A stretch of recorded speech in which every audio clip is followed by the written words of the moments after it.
sexual. That one of the stories to get into. First of all, you got to get into this so-called allegations of Hillary Clinton going to jail. I just seen this. I just got rid. Actually, I just got rid of it. My bad.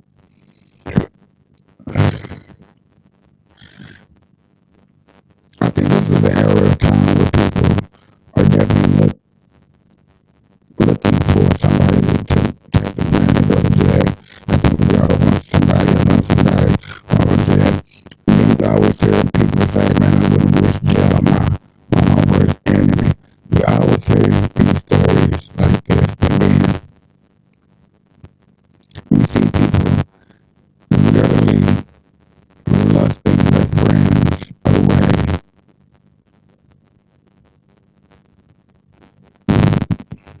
Mike Johnson is live at the U.S. Senate speaking like an GOP. Check this out. We gotta check it out. Only 10 months through Triple 10 boot camps. Beginners are welcome. It's been a whirlwind, but in a great way. Scott, we're so humbled and blessed to have been asked by our colleagues to do this, and to have a unanimous vote on the floor was an extraordinary thing, and we needed that to unify our conference. And the energy that's being felt around the country, I'm under no illusion. It's not about me. It's about this idea that we can unify. This team can pull together and get this job done for the country. And so it's a historic moment. And I don't believe I overstated it. I think I said this on the floor Wednesday night, but I genuinely believe that the future of our republic may well be decided in the next 12 to 14 months. This is a heavy time. If you look over the scope of all of human history, we are gratifying a moment where there are so many challenges. War. I mean, arguably even in the world wars and the Great Depression, we've not seen the collection of challenges. So we're going to that very soon. The first week of the job has been a whirlwind. We've had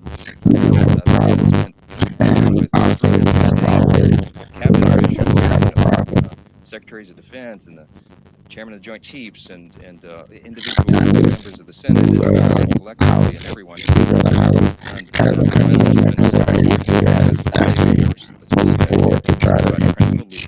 And I commit that that's going to happen in the House. We're serious about it.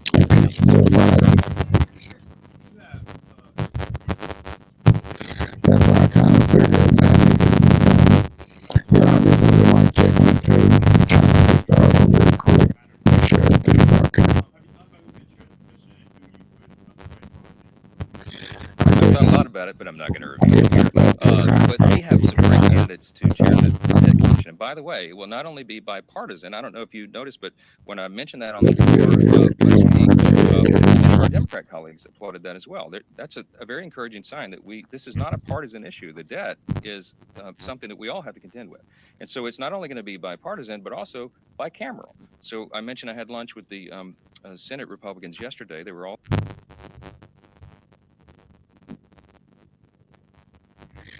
This is what's really going on. Let's do this. Most people have no clue that in 2023, the best way to make money on Amazon is not physical. Hello, everybody, and welcome back to Red Eagle Politics. Make sure you guys like this video down below and subscribe to the channel if you are new. Well, another election night is in the books. 2023, an off-year election, and the results were as expected by and large to a lot of people. However, they were nonetheless a bit disappointing, and you have a lot of people once again blaming Donald Trump for everything. And we're going to get to all of this and more, and we're going to get to all the results, and we're going to start off with the good, and then we're going to get to the bad. So the good is Mississippi. Tate Reeves, he's not popular. He is hated, but still he won re-election. Incumbent governor once again winning re-election. Recurring theme that we've seen quite some time. He has defeated Brandon Presley by around 5 percentage points in the state of Mississippi, avoiding a runoff. That is overall good news. On top of that, New York, there were a lot of these elections where Republicans once again overperformed in these areas that they haven't really done so well in up until recently. So you're seeing a positive development in the state of New York. It's possible that could continue into 2024. On top of that, the state of Texas, you have all of these ballot measures passing through that are relatively conservative. They're passing through by quite a bit, which is also a good thing to see here.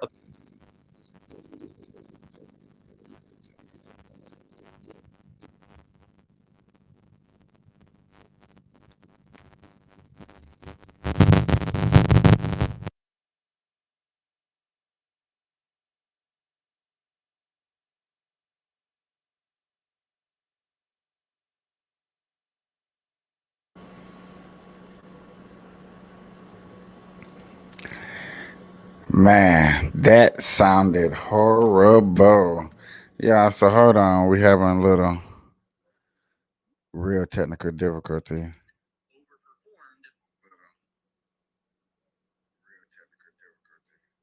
But on my end, it sounds pretty good. Y'all heard in the background.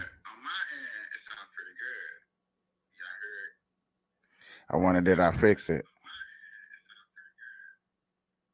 There you go. Okay, so I fixed it. Okay, cool.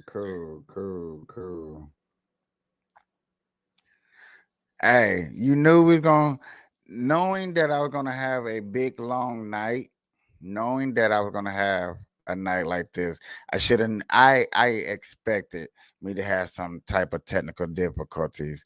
It wouldn't have been a Burn Live show without some type of technical difficulties. So, like I said, y'all, we got a long day, long night. Please get comfortable. I understand that most of y'all are going to be in and out of the session with me. Like I said, I'll be here for probably like 4 hours, 3 hours for show at the max. You know what I'm saying? 3 hours for show at the max. I will be playing clips and videos. This is the most expensive phone number a lot in the of world. things that And are I own going on and going down. You know how it is. So there was election. It was sounding horrible. We couldn't get in it. Now we showing you the trial. Ivanka Trump. Man. Trying to get the Trumps in jail to indict themselves. To say, well, this is about them doing, they don't want the Trumps to ever do business in New York City. This right here won't even phase them on the election if they plead guilty to this right here. None of us or anybody really cares of the outcome or how it's gonna look. Because that's not affecting the election. Man, she called.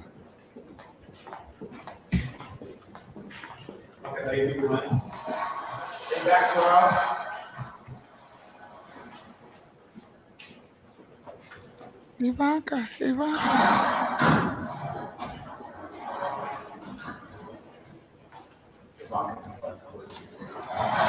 What you hearing reporting, Ivanka has just left the building.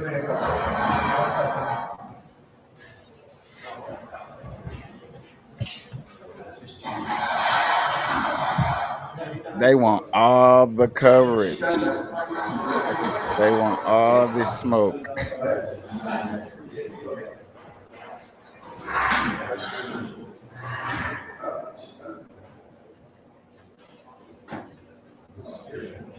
They want all the smoke.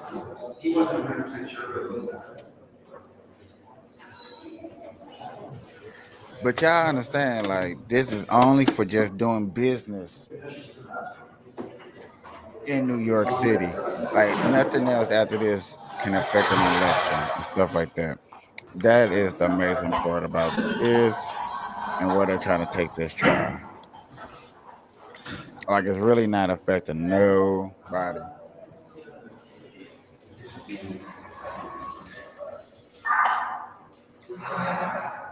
We just gonna sit here and stand like there's no more. Like, yeah, she left. So these camera people just standing there pointing at the door, getting paid good money too. For what? For nothing?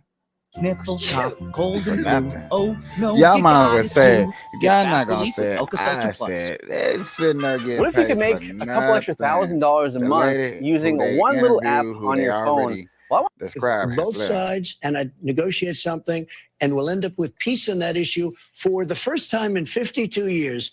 I'm not going to say I would or I wouldn't. I mean, DeSantis is willing to sign a 5-week and 6-week ban. Would you support that? You think that I think what he did is a terrible thing and a terrible mistake. Several months later. Hot off the presses, our decision desk has just made a call in Ohio on issue 1, and we project that it will pass. Yes, on issue 1 will pass, putting the right to abortion in the state constitution in Ohio, with the provision that restrictions can be applied after the point of There's fetal viability, nothing about 22, 24 wrong weeks. But you can see right now with we've that. got more than a third of the vote in here in Ohio on this. All right. People got to understand, and before he get into his rant about what's going on, as long as the state chooses what's going on, I have no problem of how abortion goes, because as long as I know the people had the choice, not letting the government, and that is the main issue and point that's going on. I hope people are starting to understand and see that it's really all about just giving the rights back to the people. If you cannot get that, do your thick head, then you don't deserve to understand about politics. Is that not the government should have the right to choose, but you, woman, man, boy, girl, cat, dog, rabbit, whatever you want to describe yourself, because you know today and age you can describe yourself as different things as you want to. It's not about exactly who, what, when, where. It's about what you can prove and stuff like that. Also tonight, in a very red state, the state of Kentucky, the Democratic incumbent, he beat a rising star in your party, Daniel Cameron. Cameron was also notably endorsed by Trump. He was embraced by him and embraced Trump himself. Was that a mistake on his part? Daniel Cameron was a rising star in the Republican Party until he decided to throw his lot in with Donald Trump. I mean, let's face it, Donald Trump is political and electoral poison down ballot. Down ballot, his endorsement has led to Republican defeats in the House, in the Senate rather, and the House in 18. In 20, we lost the United States Senate and the White House.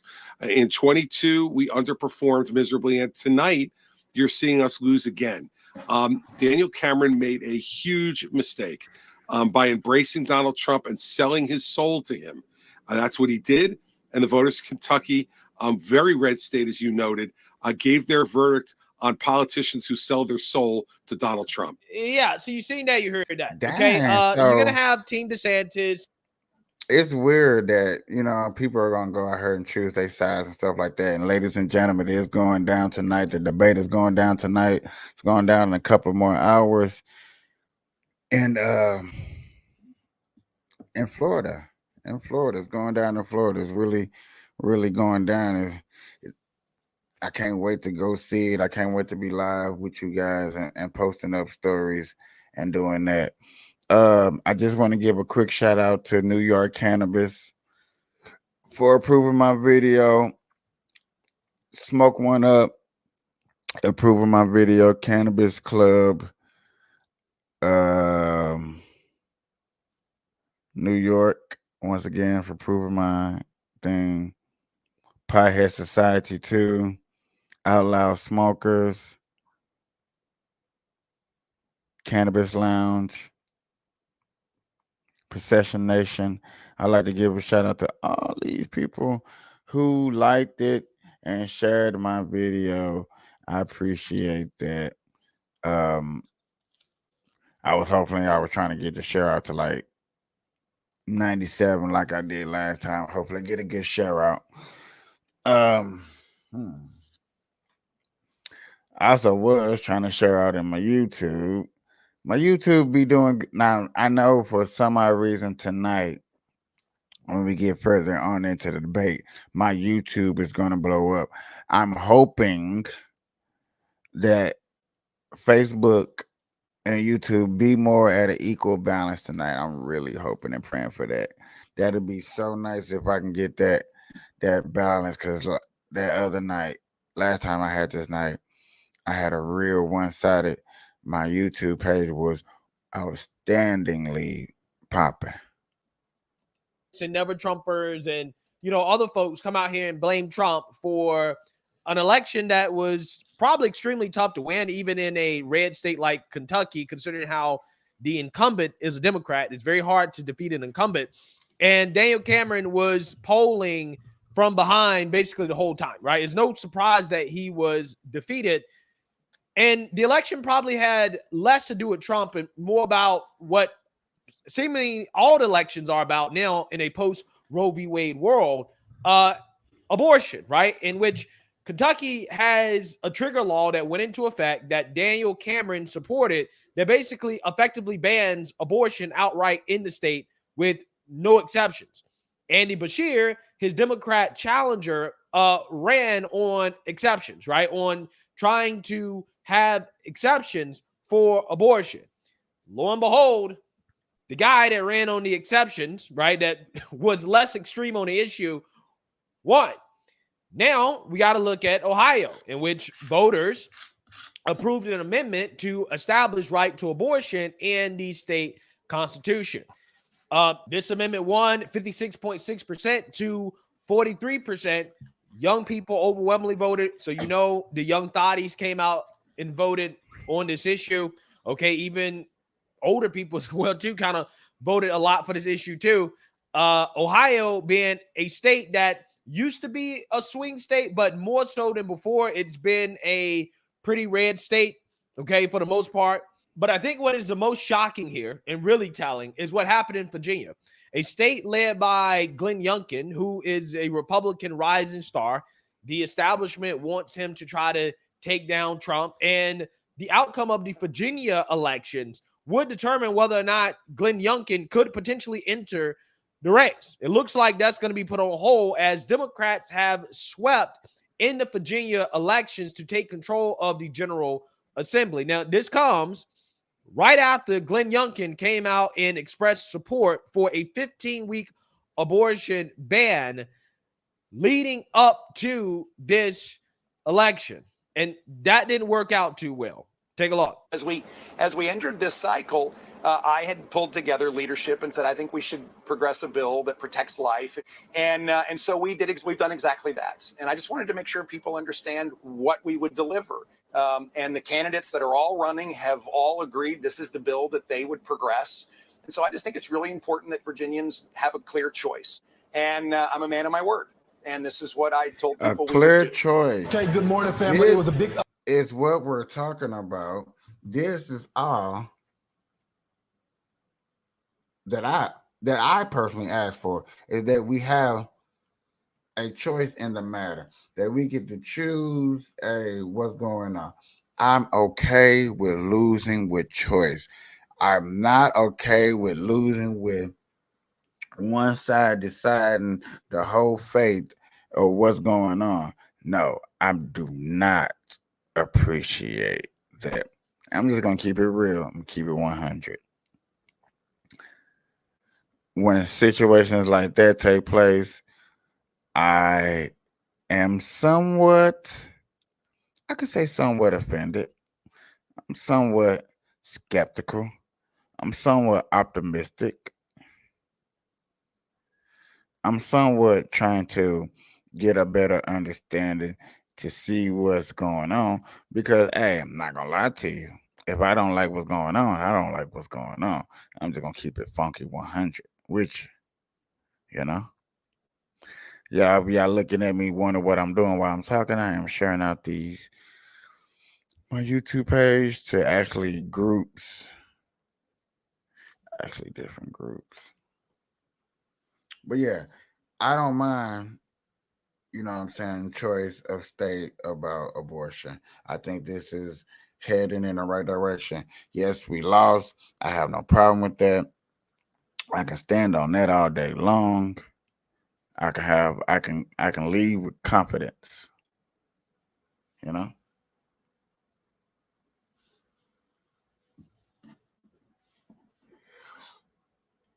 Upset for the governor there. Not only did he lose the House, but they were not able to flip the Senate. Let's look at the map right here. You got Democrats at 51 to the Republicans 47. And when you go over to the House, can we switch? Most people have no clue that in 2023, the best way to make money on Amazon is not with physical products.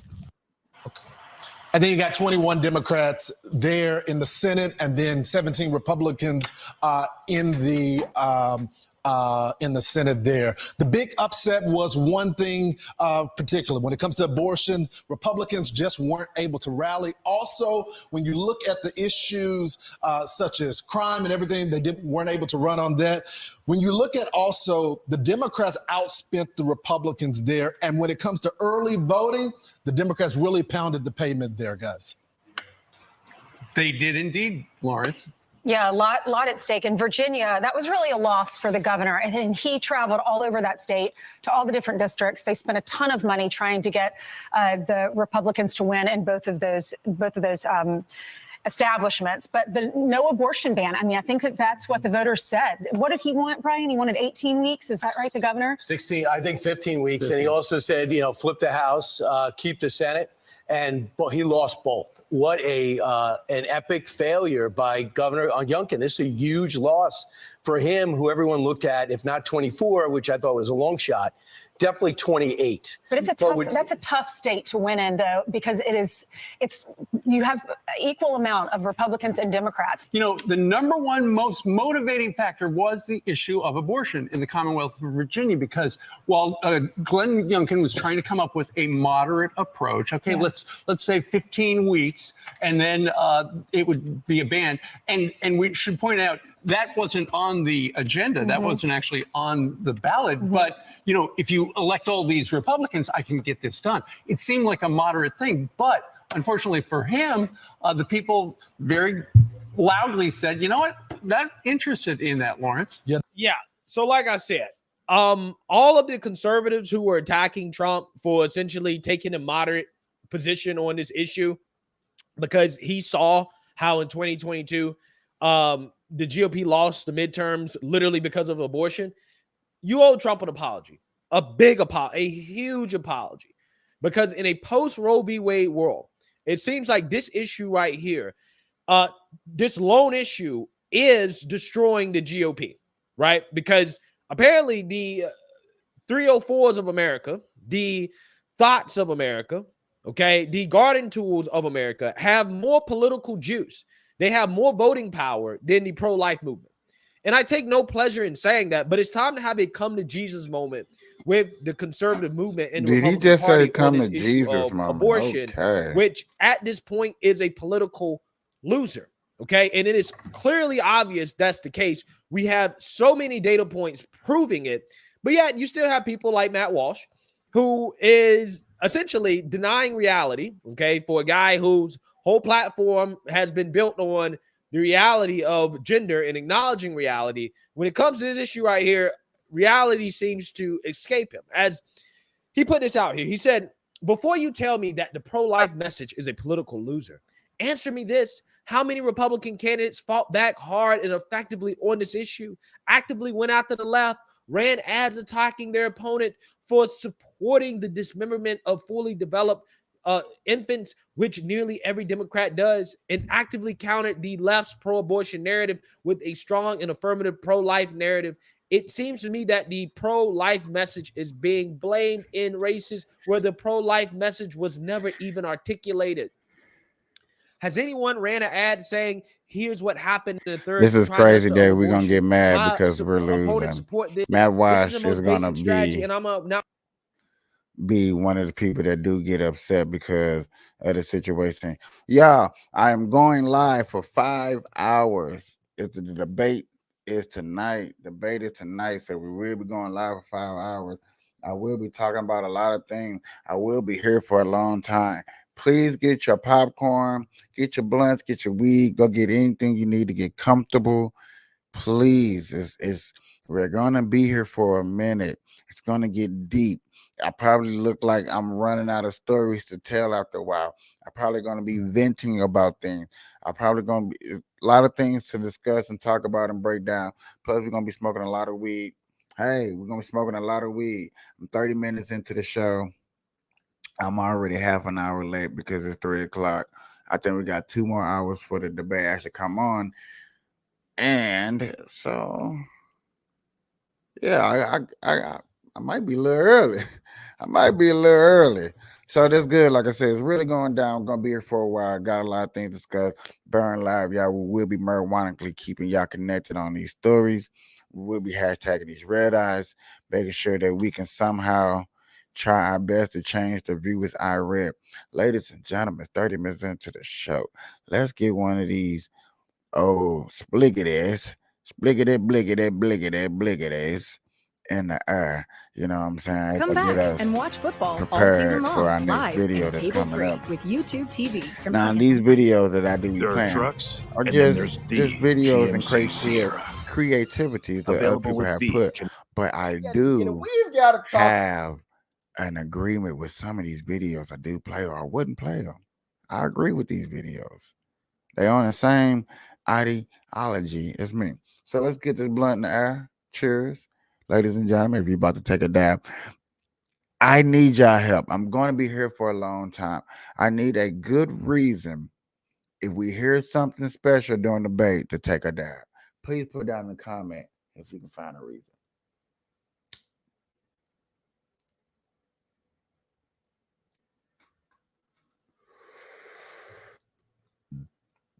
Good smoke. Talk about the radical left today because, well, I'm going to spare you guys from that. Like, share, comment, and hit that subscribe button if you are new. And let's dive in. So what's the worst thing about Democrats? That they're really judgmental to anyone who isn't a Democrat. They all think they can get along, but they do no effort to do so. How incompetent they are at campaigning and messaging. The fact that foreign policy sometimes requires stepping on toes. They're all hypocrites. Now, I showed you guys that for a specific reason. Did you notice what the first chick said? So what's the worst thing about Democrats? That they're really judgmental to anyone who isn't a Democrat. They all think Yeah. Because the left always tries to make it sound and seem as if it's the right who are the extremists and the radicals, right? And I got on this one. So, my question, do I sound like a radical? Do I sound like a person that jumps over the board a lot with a lot of things I say? Do I jump off the hinges with ideas that I put into place? Do it look like I sit here and smoke too much weed to know what the hell I'm talking about? Am I too far gone in society that I believe that Trump is one of the best things smoking? And obviously a lot of America believes the same thing too. So we all got this same understanding. We want to smoke weed. I'm just talking about my podcast and people that watch the show. We all want to smoke weed. We all want to get high together. We all want to be united. We all want money in our pockets. We all want gas prices low. We all want the border crisis a little bit more hemmed up. We want the wars in other countries that had nothing to do with us to deceive. We want to stop sending so much money to these countries because they're affecting our pockets. Does that make me sound like I'm an extremist, a radicalist? Or does it sound like maybe I have actually sat down and did some research and found out things that are important to me? If I sound like I found out things that are important to me, that's the path I'm on. I found out things that are important to me. If I sound like a radicalist, put down in the comments why. I would love to read and hear why I'm a radical. A while back, but I feel like it's important that I double back a little bit because I have another clip here to be an example of what the left truly is and what the left has shown they really are. Because I think it's quite it's quite a big lie to say that the right are extremists and the right are the worst people on this planet, when in actuality it's the left. When have you ever seen people on the right? I'm sure there are clips here or there, of course, you know, you're gonna have your outliers, right? But for the most part, where are all of these clips of people on the right, you know, attacking people on the left? Where are they? We've all got camera phones. There's cameras everywhere. So where are all of these pieces of footage of people on the right going after people on the left? I attack them every day. I attack them every day, all day. But you know, wait, they don't film people like me. But I do have discussions every day on this matter. I be smoking. Her, hit this. And then I would ask, what do you think about the war? What do you think about Trump? What do you think about Biden? What do you think about Pamela Harris? What do you think about immigration? What do you think about capitalism? I still, yet today, don't understand how people can believe that capitalism is racism. I'm not understanding that part at all. I think I refuse to understand it. Maybe that's what it is, but I don't get it. I'll tell you where they are. Nowhere, because they don't exist. That's the problem. That's the problem that I have with the establishment trying to push this narrative that the right are the far right MAGA extremists, right? Like, where?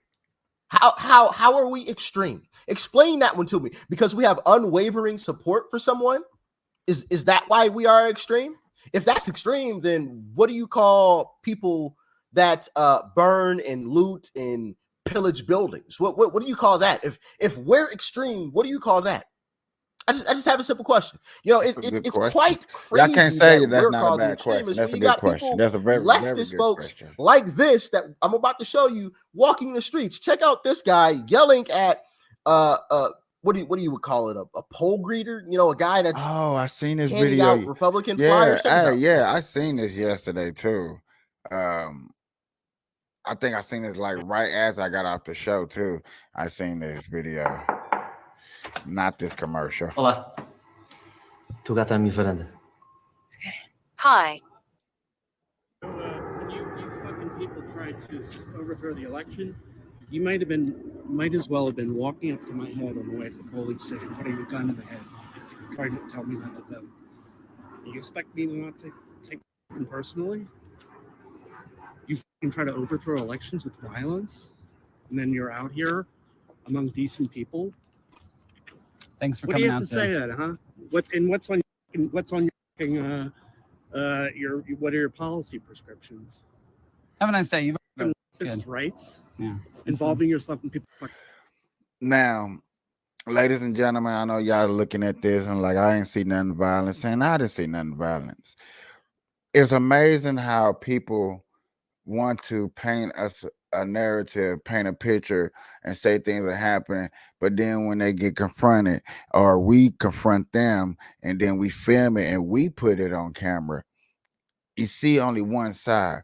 But then you hear all these stories about leftists getting attacked by Trump supporters, but you never see it. But then you see videos like this, you see weird stuff. Like Families in their fucking bedrooms. It's pretty wild. You fucking animal.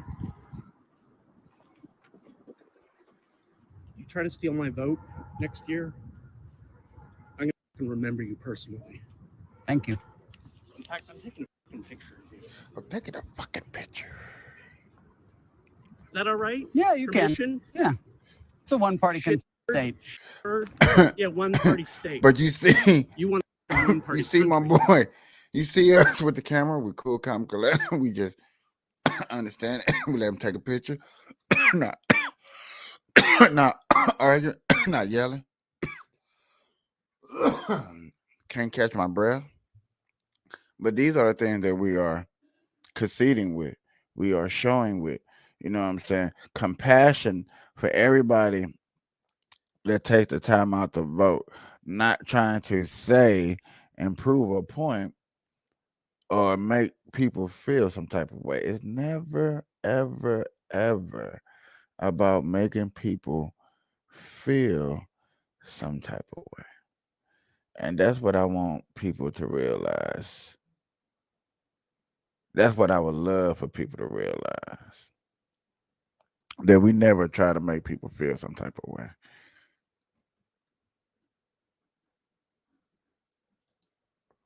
Hey, sir, how are you? Headed in to vote? Could I get a Republican sample ballot?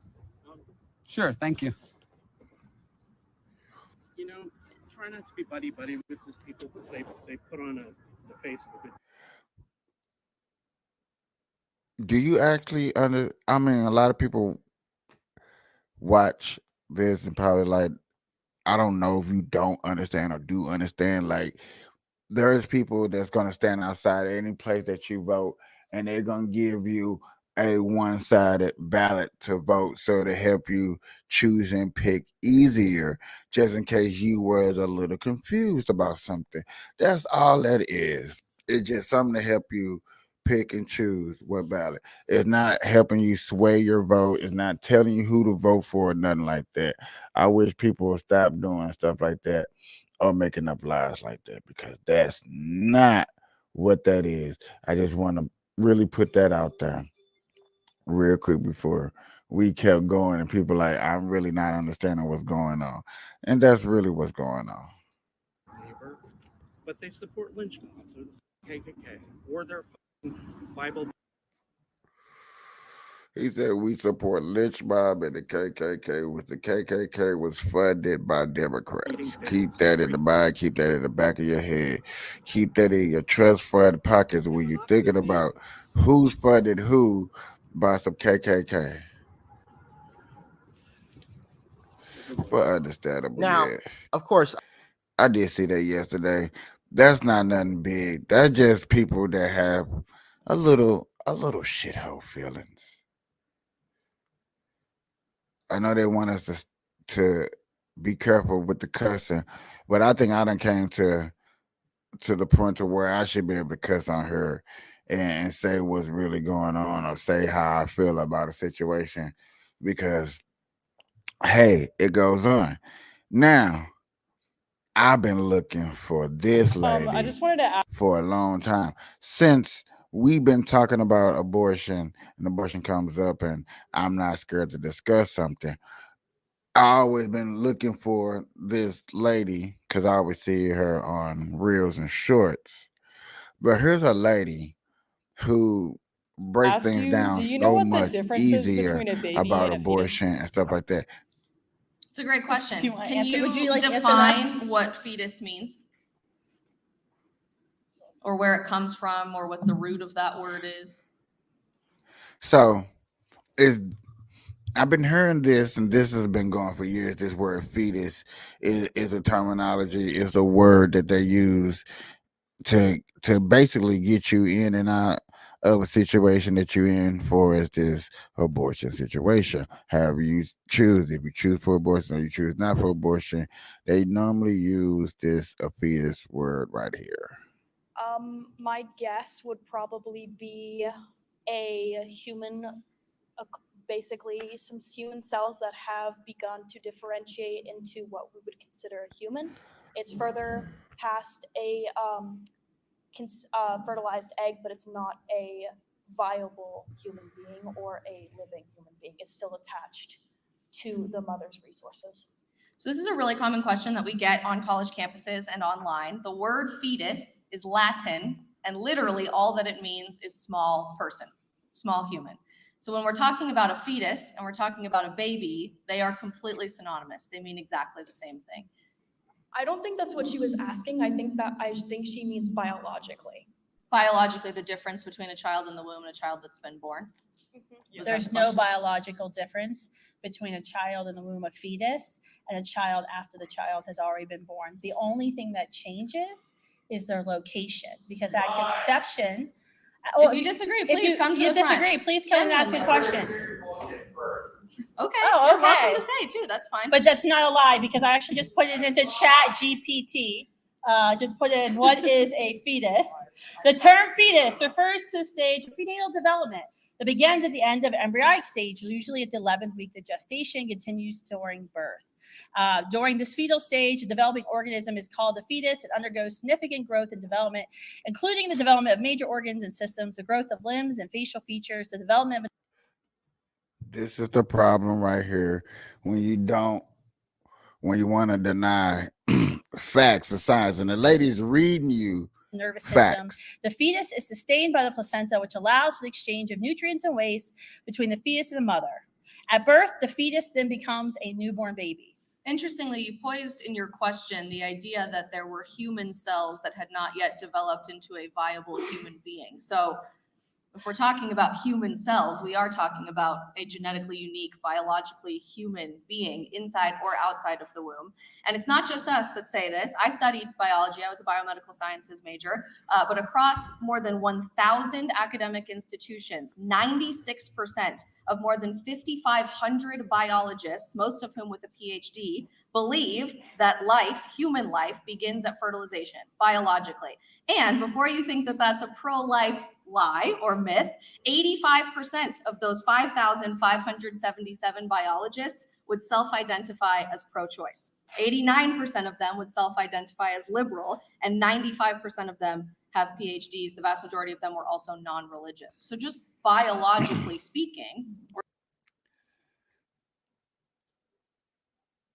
I hope I don't hurt nobody's feelings when they hear stuff like this, but man, I've been waiting to put some of this evidence into my show, let people know why I do pick pro-choice, because you know what I'm saying, I'm just saying, when do a baby has the rights? Y'all hit men with everything in the book that goes on. You hit men with absolutely everything you possibly can. And then a man wants to fight for the rights of a kid, of a child, of a baby. And you be like, you know what? He can't do that. And so my question to people is like, why can't we sit up here and pick up and fight for those who fight for us?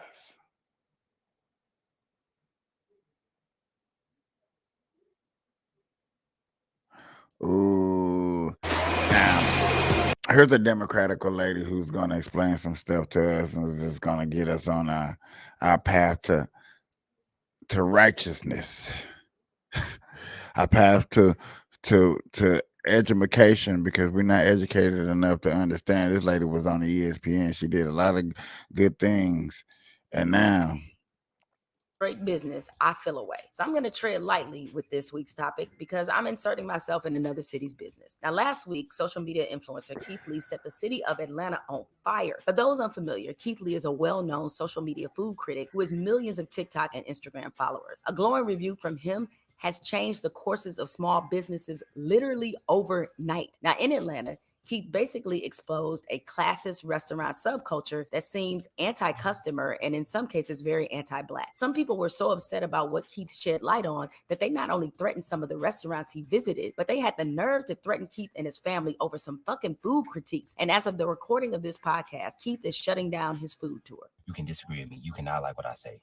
Completely understand. I'm okay with that. But when my safety and my family safety start coming into play, that's where I draw the line at. But what can't happen is when my family or the restaurants or anybody's safety start coming into play. It's absolutely overboard. Especially when I was asked to give my opinion. Because you telling me my opinion only matter if it's positive. Because if it's positive, you got my face plastered on the wall and you saying Keith Lee been here. But if it's negative, I need to sit down somewhere and you don't know who I am. That's crazy to me. So I'm fucking bothered for a lot of reasons. Threatening anybody's physical safety over a critique is just asinine and weak. But let me recap for you how all this shit started. Keith and his family spent a weekend in Atlanta reviewing food spots that were either suggested to him or he was invited to. One restaurant that invited him to visit is called Old Lady Gang, which is owned by Real Housewives of Atlanta star Kandi Burruss and her husband Todd. And this was Keith's review. Yesterday, me and my family were at the One Music Festival. Somebody who works with Kandi Burruss walked up to us and said they've been trying to reach us since we got to Atlanta. He said he'd been constantly emailing me and constantly DMing me for me to come to Old Lady Gang. I got it. Let's try it and rate it 1 through 10. As you can see, I don't have any bags in my hands. Me and my family showed up and we attempted to order before we got here. We called the number they had connected on Yelp 3 times, no answer. You know what? What's crazy is I seen this dude on somebody else's phone. I don't follow him. So that's crazy. But I did see somebody else following this dude. And the close up of his nose just drives me freaking crazy, bro.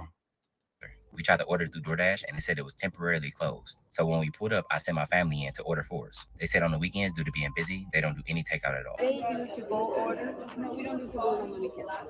Oh, okay, so it's sit-in dining. Yes. Okay, thank you, sweetie. We appreciate it. Which is completely understandable. So what we decided to do is my family's gonna go eat. They're gonna come bring the food out while I'm sitting in the car, so they have no idea I'm here. My family asked how long the wait was to be seated. They said an hour to an hour and a half.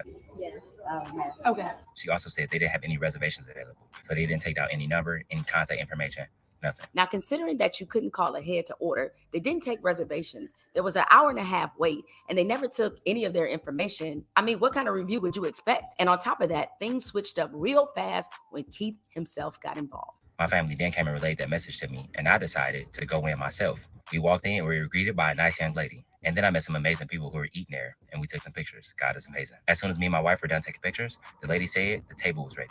As always, I don't want any special treatment. I want to be treated like everybody else. I pay for my food like everybody else. I'm a normal person. I'm a normal customer. Things like this is exactly why I do reviews the way I do.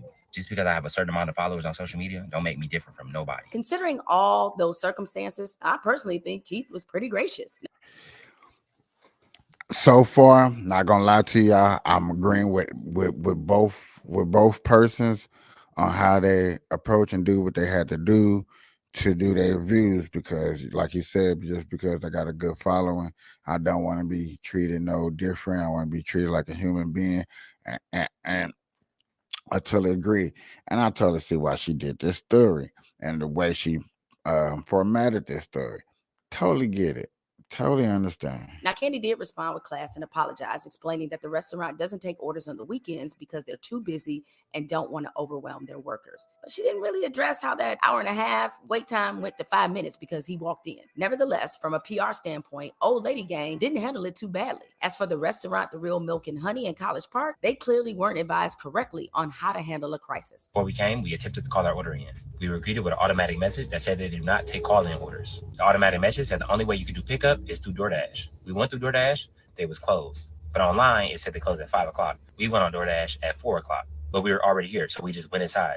I stayed in the car and my family went in and they told them they were closed early for deep cleaning. Yet the doors wide open and it's people still going in and grab their orders. Now we have no idea if those people ordered beforehand or what the case is. Also, the people who relayed this message, my family said were really nice. It's just the rules. And so far being in Atlanta, I found some places do have unique rules, and this is one of them. I want to be very clear, we're not blaming one person or saying one person was rude. In plain terms, don't call this restaurant trying to get nobody fired. Ain't nobody do nothing. This is just the rules they had. If you don't like their rules not for you. And for me and my family, the rules just went for us. We just not their target audience. For the record, afterwards, I did walk in and they did recognize me and they attended the services, but I respectfully declined. Again, these are the facts. No call-in orders. DoorDash was a no-go. Closed early for deep cleaning. Basically, it was a busted trip. You think the owners of The Real Milk and Honey... Did he really turn down that he got seated early? That's amazing. He would have been a little bit embarrassed, or at the very least contrite. That's amazing. Well, you would be guessing wrong. That part right here. Did you see this Keith Lee video about The Real Milk and Honey? And who is this Keith Lee? Daddy, you don't know Keith Lee? Yeah. No. And if you thought that was bad, one of the employees at The Real Milk and Honey went on TikTok and said, quote, "Y'all let an autistic man tell you where to eat."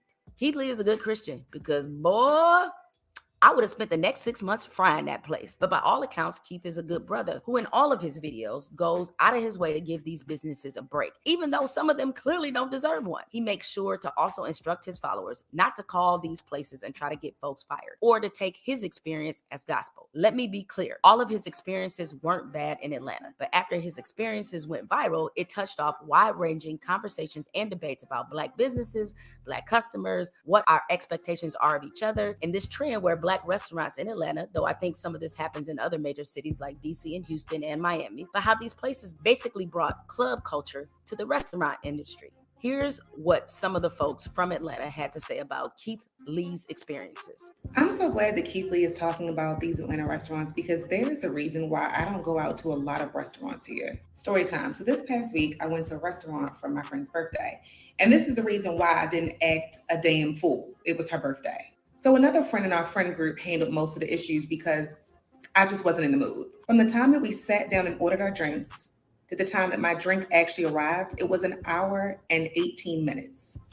You heard me right. Y'all already know Keith Lee is in Atlanta, and let's talk about it because I have several reasons I think the food industry in Atlanta is such ass, complete and total trash. You know, Keith Lee, Everybody trying to hop on the bandwagon, bro.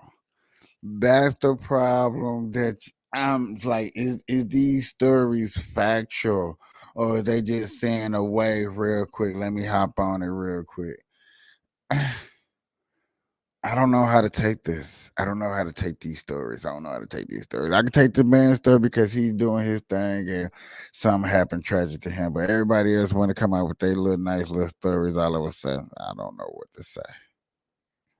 he's a man of God. He's not going to tell y'all and drag y'all like y'all need to be dragged. So let me tell you my thoughts. First of all, if I go to brunch or lunch or dinner or any type of meal, why is there a full page of rules and regulations I got to follow before I can get something to eat? Keith Lee said in one of his videos, you can't call ahead, you can't order ahead, nothing. Exactly. That is ridiculous. A lot of these Atlanta restaurants want to be exclusive so bad, but when you go in there, you can see that it's just for aesthetics. The food is not good. The drinks are not good. It's just an aesthetic. It's an Instagram restaurant. You go there and you take pictures. That is what these restaurants have put high on their priority list. They have not put food or customer service or any other experience high on that list. Now, I don't know about y'all, but I can't eat vibes. I can't eat clicks. A couple months ago, I reposted comments from a Black woman who was critical of Black-owned clubs, lounges, and restaurants operating in Houston because she believes a lot of these establishments are financially draining Black customers. I love to see Black people doing good in Houston, but I think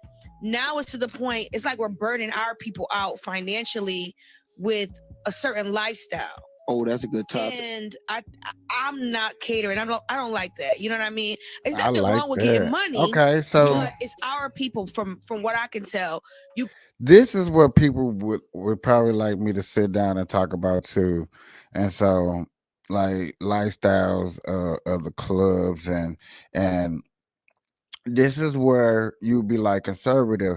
A lot of Black people live outside their budgets. If we knew and learned how to live inside our budgets or what we got paid, you know what I'm saying? Yes, we all would be in a certain type of area. We all live with our parents until we were 40, until you really got some things right and got your credit right. These are the basics of how we should be living. You see a lot of families live like that and they get financial wealth because they stick together for a long period of time. I seen that as a young kid. My neighbors was pretty of age and they were staying with their parents, and we thought that was funny because they were grown, not knowing, not thinking, not understanding, and not even getting schooled on like, hey, they're saving money like that. That's why they all in that big ass house. They all got their property. They all ain't worried about nothing. I can go get me cars because we all can pitch in on something. If I have problems, I have help. But yet again, I understand we all don't think like that. And we all wonder why people saying financial help is only for the white folks. No, we never set ourselves up for situations to win like this. This is the problem. But now that it's being talked and discussed, give it another couple more years, things are going to be shaken up. You know what I'm saying? It's going to be a little bit more pride put out here when you put a product out here. Go out to our clubs. Like I can go to an expensive 5-star restaurant. They not gonna charge me 20% gratuity on me and my husband or me and my homegirl. I'm not gonna pay. The valet is usually free when you pull up, as long as you're going to the restaurant. You know what I mean? Even if you go to a hookah lounge, you go to a classy hookah lounge, you're gonna pay $25 to $30. So there's nothing wrong with Black businesses getting money, But I Right. think they're draining us of the money. So now we're back to an age-old argument that is steeped in some very familiar stereotypes, that Black businesses lag behind in customer services and professionalism, and these establishments have a strong tendency to overcharge and implement strict policies because they serve a Black customer base. And Black customers are supposedly rude, don't tip, y'all know the rest. Let me be transparent here. I've never had a bad restaurant or club experience in Atlanta, but that's because I'm usually rolling with people who typically have enough clout to avoid those issues that the average person sometimes encounters on the Atlanta scene. I'm also not outside like some of y'all are in Atlanta. I'm too old for some of these places. They're loud. I can't hookah and chicken at the same time. I'm lazy. And unless I'm truly motivated, if you got a specific dress code, I ain't got nothing for you. I'm not your audience, and I'm totally fine with that. But from where I sit, I see a lot of room for blame and understanding on both sides. One of the reasons Black businesses struggle to scale and maintain quality service is because they disproportionately face obstacles that non-Black businesses do not. Only 1% of Black business owners obtain loans in their founding year, compared to 7% of white business owners. Black and brown business owners also are 3 times more likely to be denied a loan, and if they do receive one, they are likely to receive a lower loan amount than white business owners. And not only do we not have access to the same. Now, to sit up here and say that attitude, structure, food, quality, and what you're trying to say is because you can't get a loan from a bank has nothing to do with, you know what I'm saying, being a little bit more living inside of a budget. Man, you can be a Black owned, what's that dude, bar rescue dude, and Hell's Kitchen guy? Let them start going to, like, I wish in the month of February they do an all Black Atlanta and go in there and really shake some shit up. This is the point where I'm really trying to make a point and show you guys, like, quit blaming the freaking banks and other people and blame how you want to run your business, because when somebody run their business and they open up, 9 times out of 10 the owner is not there like that, especially New York housewives and stuff. What's she out doing? She out recording, doing signings and stuff like that. Stop playing. Anybody that's truly in the cut, in the house, in the jobs, doing what they need to do is making sure that their place look affordable, nice, and starting something and building it into something else. And you know that, okay, if I am going to take a pay cut, you just got to deal with a little less. But don't point the fingers. Work the little extra hard. And if you can find the reason that it is racist, that is because of your skin color, I'm like what Tate said, dog, call me up and then we can go talk about it. We can have a discussion. We can put in the work and show that this is the problem and maybe we need to do something about it if that's the problem. I'm willing to say that. But if this is not the problem, you don't blame it on the banks. Don't blame it on the white person. Don't blame it on the government. Don't. Because then you're gonna meet a person like me, and then you're gonna be like, well, you just for the white man. No, I'm just for the facts of where the problem really come from. Where did the problem really come from? Truly come from.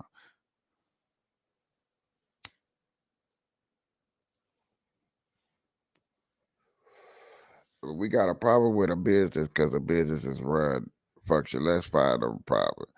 I always thought about if I started a business or when I start my business, especially in a restaurant or a bar, I'm calling bar rescue and I'm getting the help to get a good start in society so I can run something smooth and right. That's just me personally. That's how I feel like I should be able to run it. And that's how I feel like we should be able to do it. You know?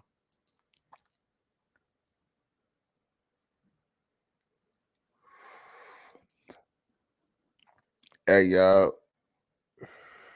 I think we got like an hour and a half for the debate start. I started early to like do my normal show to do like my normal podcast for the debate start, and then I would go into her and go into debate. So I wanted a pretty nice show for everybody to stick around. That's why I told people it's okay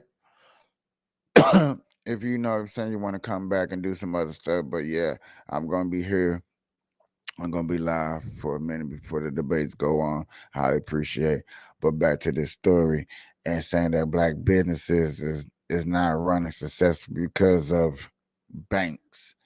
And let's see what else she had to say. Capital. If a black business is in an underserved area, a black business owner will be forced to pay more overhead for security and insurance. And unfortunately, that black tax is often passed down to the paying customers. Too many of us have had experiences with Black-owned businesses where we aren't treated with dignity or respect, and the professionalism is sorely lacking. Case in point are the rules at a lot of these bars, lounges, and restaurants that we know are only in place because they're serving a Black customer base. Take a look at the house rules for the aforementioned Real Milk and Honey. 18% gratuity for priorities of 5 or more, or checks larger than $75.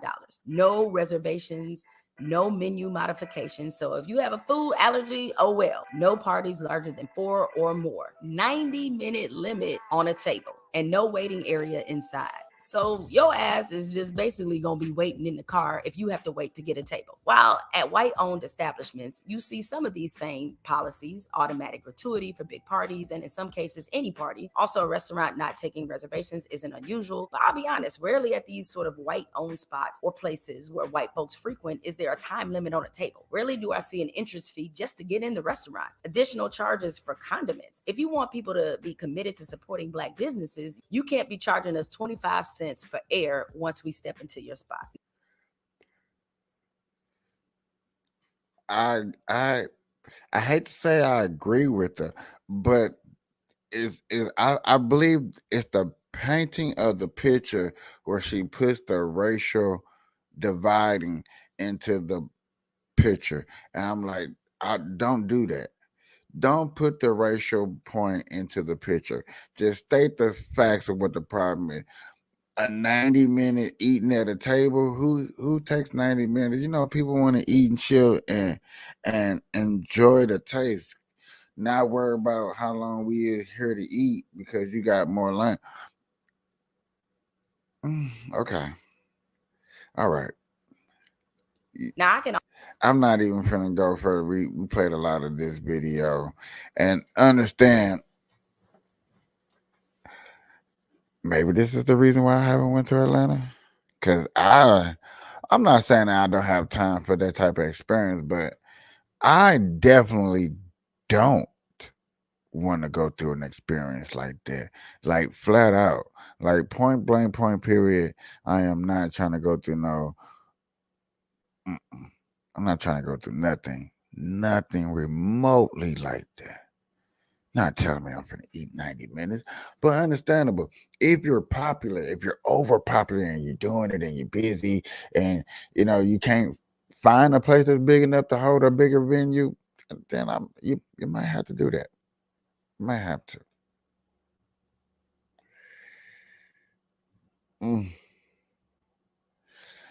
In other news, y'all, we're gonna keep going a little bit. Our mission in Coding Dojo is about redefining what's possible. I'm really trying to find something to really rant into, y'all. Now, if I can go into a good rant about something, I'll stop showing so many videos. Put out the videos. How can we see what I'm talking about? And then for y'all to know what I'm talking about, it's just so easier to paint a beautiful picture.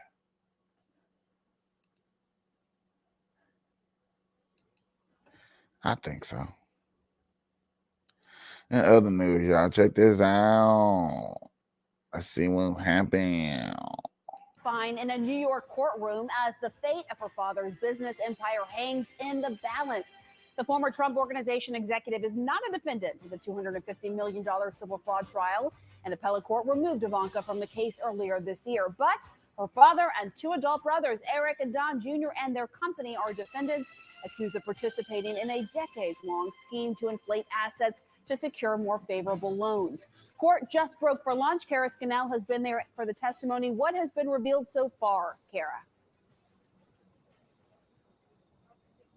Well, Pamela, and Ivanka Trump has been on the stand for about 2.5 hours, and they've gone through some of the deals that she worked on while she was at the Trump Organization and that are part of this lawsuit, including the Doral Golf Course in Florida and the old post office building in Washington, D.C. Now, on the Doral project, they've shown her emails where she's acknowledging she was negotiating different terms for these for the loan they wanted to take out, shopping it around to different banks, ultimately going with Deutsche Bank's private wealth group with Donald Trump's personal guarantee that allowed them to get a lower interest rate. But when she was asked about that, she said it wasn't something she considered at the time, that they would have a different rate offered by one side of the bank and another rate, a better rate offered by another side of the bank. So distancing herself a bit from that.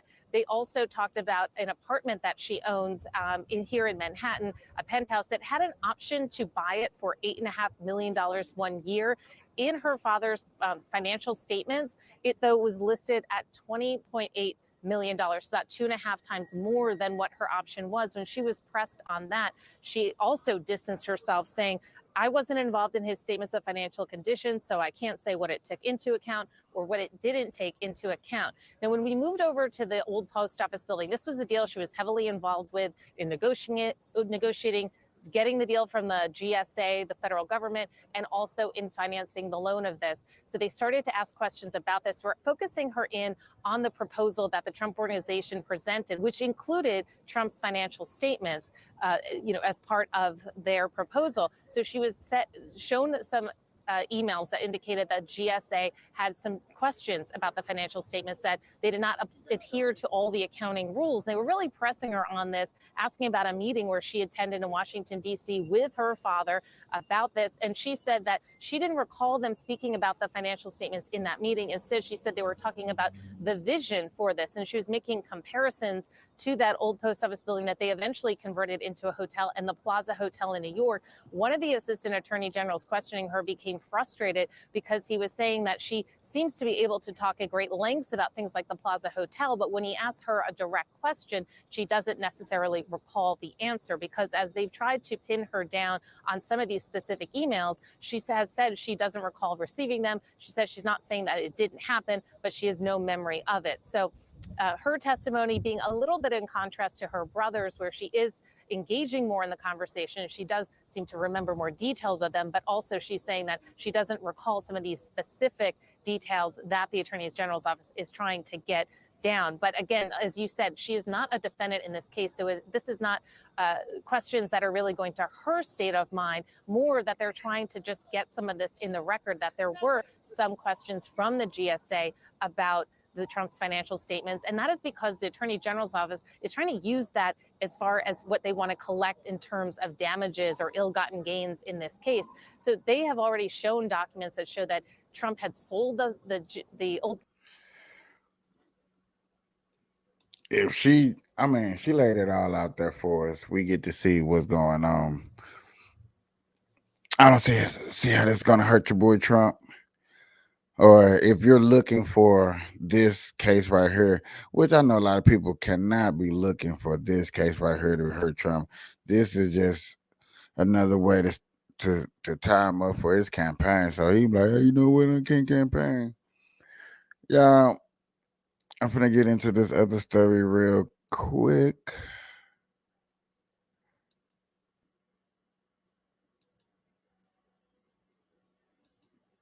Hold on.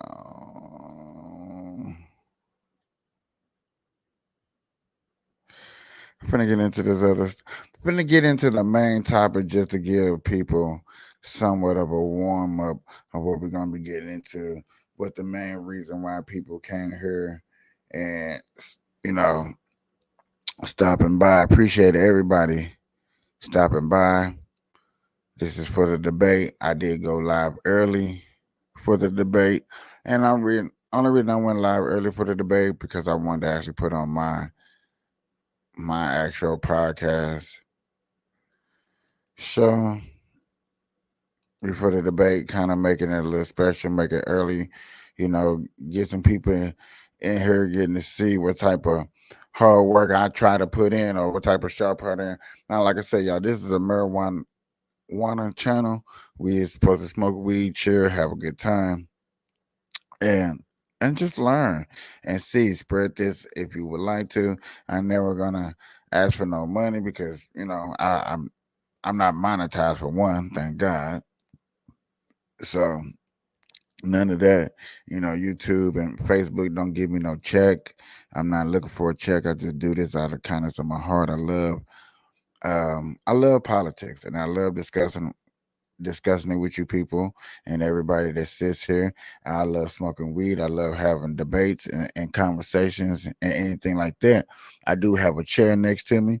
Whenever people would like to sit at the chair or you would like to FaceTime and come and join, as long as you at least join for an hour, I highly appreciate anybody who would like to join the Burn Live show and participate in the conversation. I have no problems with that. It's a good thing. Now, like I said, this is a little preview of the election of what's going on tonight and what things are going to be put on display. I would think I was going to run this video just to give people a little um, commercial presentation. News.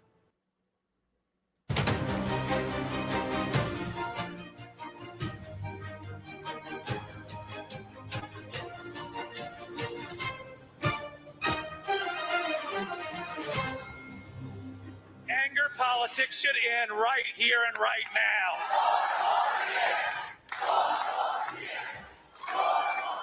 Yeah. I'm a little disappointed, to be clear.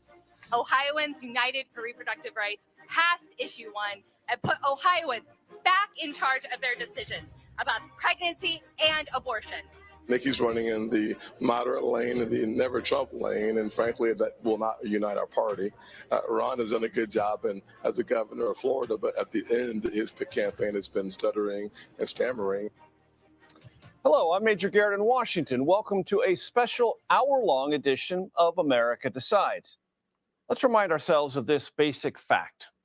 Polls measure preferences. Elections measure behavior. Preferences are fluid.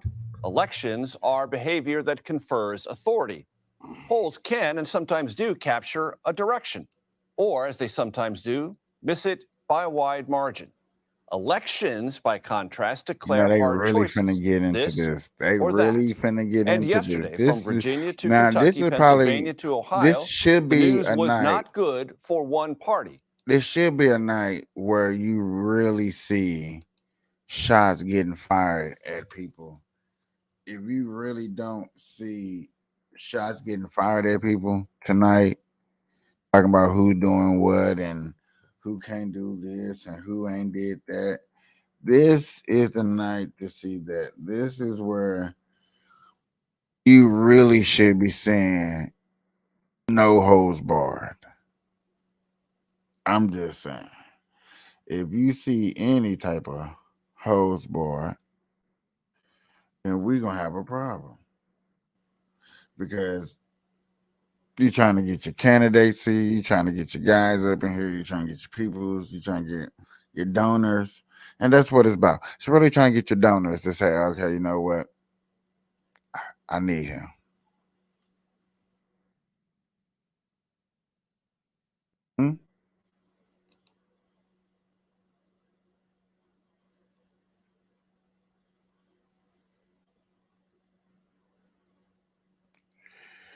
That's what it's about, y'all. You know which party and you know who leads to it. We'll get to that in a minute. But first, something much more important. Here's Republican Daniel Cameron last night after losing his race to Kentucky's Democratic governor, Andy Beshear. As I called the governor to congratulate him, I know from his perspective and from all of our perspectives that we all want the same thing for our future generations. We want a better Commonwealth, one in which it can ultimately be a shining city on a hill, a model and example for the rest of the nation to follow. And this is Brandon Presley after losing to Mississippi's Republican governor, Tate Reeves. He deserves a congratulation on his victory. This state depends on leadership for the next 4 years on tough issues and things in which we need to see our state move forward. And I give him my best wishes to he and Ely and to his family. I respect the decision of the voters of Mississippi because that's what makes our democracy what it actually is. Cameron lost his race by about 67,000 votes. Presley lost his by about 38,000 votes. Both conceded. Former President Donald Trump in 2020 lost Michigan by 154,000 votes and has never conceded. He lost Pennsylvania in 2020 by 80,000 votes and has never conceded. Let that contrast and what it says about politics then and now sink in. Let us continue. CBS News Chief White House correspondent Nancy Cordes joins us now to talk about the election yesterday, particularly, Nancy, how the White House views it. Is this yet another moment where the Biden White House says, hello, we told you so? That is what they are screaming. Do you, Bob Costa, have in any way the election results from Tuesday cast a pall or in any way affected the atmosphere or sense of Republicans in Miami heading into tonight's debate? Major, it's great to be with you. It's great to be with Ed, who's just down the road covering former President Trump. But I'm here for those on stage tonight. This is a real moment about abortion rights and how the party's going to move forward in terms of restrictions. You have Florida Governor Ron DeSantis for months now, ever since the Florida legislature passed the law, has been articulating his. If these 5 people got to stand on this stage and debate about abortion, Nikki Haley is going to win. I've been in a couple of polls where people have been asking about who's going to win tonight. And I've really been not thinking about it too hard, but thinking about it since the show started and listening to everything that I've been talking about and discussing this in a couple of videos that I've been putting up. I really think tonight, if the matter of abortion is a good 60% of the debates, they seem in a way to rephrase the abortion different ways, because that's what they're really going to do. Nikki Haley's going to win, bros. It's going to be Nikki Haley versus Trump. And I think a lot of females, especially in the Democratic Party that are black females, are going to want to see that and going to want to hear about Nikki Haley. And you might get a swing. You might get a first female, I keep saying black, first female to actually do something major and pull up another upset that people want to see, like Trump. You might get that. I know you're going to get an upset tonight if abortion is the main topic. I'm just saying. His view that he supports a 6-week ban on abortion. But last night, as we all have been covering, Virginia Republican Governor Glenn Youngkin and his allies, they got a pushback from the voters on his proposal for a 15-week ban in Virginia. So you can expect some debate tonight, some actual policy debate about where the Republican Party needs to go on abortion rights. Should it continue to put it front and center like Governor Youngkin did, or should they try to reframe the party message in 2024 and put President Biden's economic message, that so-called Bidenomics agenda outlined by the White House, does that become the target point versus moving on the abortion front? And you mentioned that Ed O'Keefe is down the road from you. Ed O'Keefe is in Hialeah covering former President Trump's counter-programming event tonight. He will be there, I think, to gather at least one somewhat important endorsement and to give his own assessment of what happened on election night. Ed, what are you picking up about what the former president might do or say this evening? We might hear a little bit about last night, Major. I will be listening, especially to hear if we hear anything from him regarding abortion and the fact that that issue was defeated in Ohio and was a factor in those Republican losses in Virginia. But perhaps more immediately, will he say anything tonight about the ongoing conflicts in Israel and Ukraine and whether Congress should be working with the White House on sorting that out? He has been far more outspoken in expressing concern about ongoing military engagement, especially in Ukraine.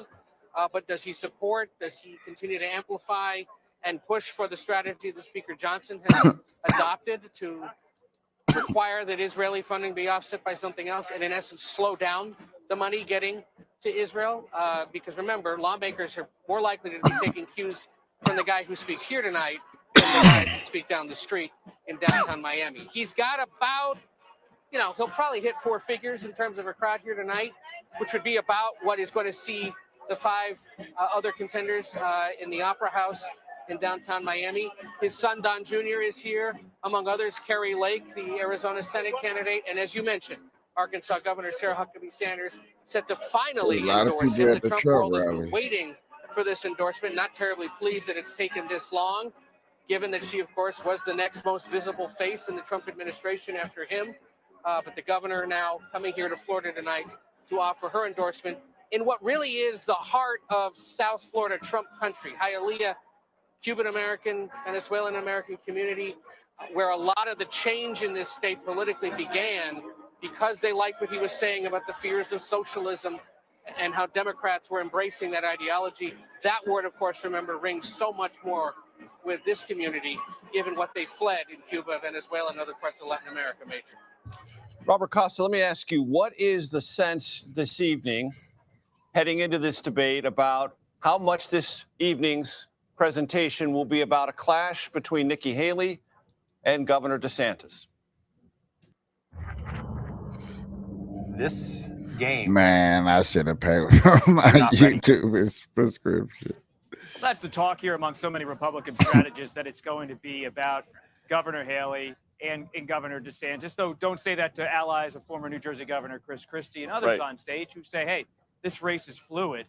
It's not just about DeSantis and Haley. But after Governor DeSantis got the endorsement of Iowa Republican Governor Kim Reynolds in recent weeks, there's now a play to see who's going to start to really make some movement in New Hampshire. And I just sat down this week with New Hampshire's Republican Governor Chris Sununu, and he said he's still weighing his own endorsement. So you can expect tonight the nation is watching, at least some Republican voters will be watching this on another network. And at the same time, New Hampshire's governor will certainly be watching this and keeping an eye We are on gonna the be. DeSantis-Haley I'm just dynamic watching that you because outlined. I'm interested to see And Robert, sticking who's with going to you be for just one facing second, Trump. there is a sentiment among Who's those facing who Trump? still Who support got South the Carolina balls Republican to Senator put Tim in Scott that if there the is tonight word to want a to face rancorous clash Trump? between Everybody claimed they got the balls. Everybody know what's going on. You know about the allegation of Trump. You know how the mug shot of Trump.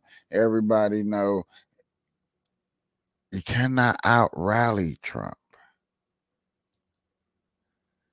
I mean, the experience of what he has done in office and really has done, you cannot fathom. You cannot back it up. There's between Nikki nothing Haley and that none of Ron these DeSantis people that will create an opening, can possibly really one that prove and can be show exploited us by Tim that Scott. they Is that have something you're done going to look for as against well? Trump. That's why Trump has not been to none of it's amazing that I covered all of the debates. I think I covered all of them. I know I covered two for sure. But me covering these debates and Trump not showing up to one because he knows that he is leading, like he know that these politicians right here are putting a hole in their own foot. This how many people it started out with. Now it's -2 because these two right here didn't even make the credits to even go forward. They couldn't even make the credits to go forward. What do you want from these people when you say that it's time to make a change?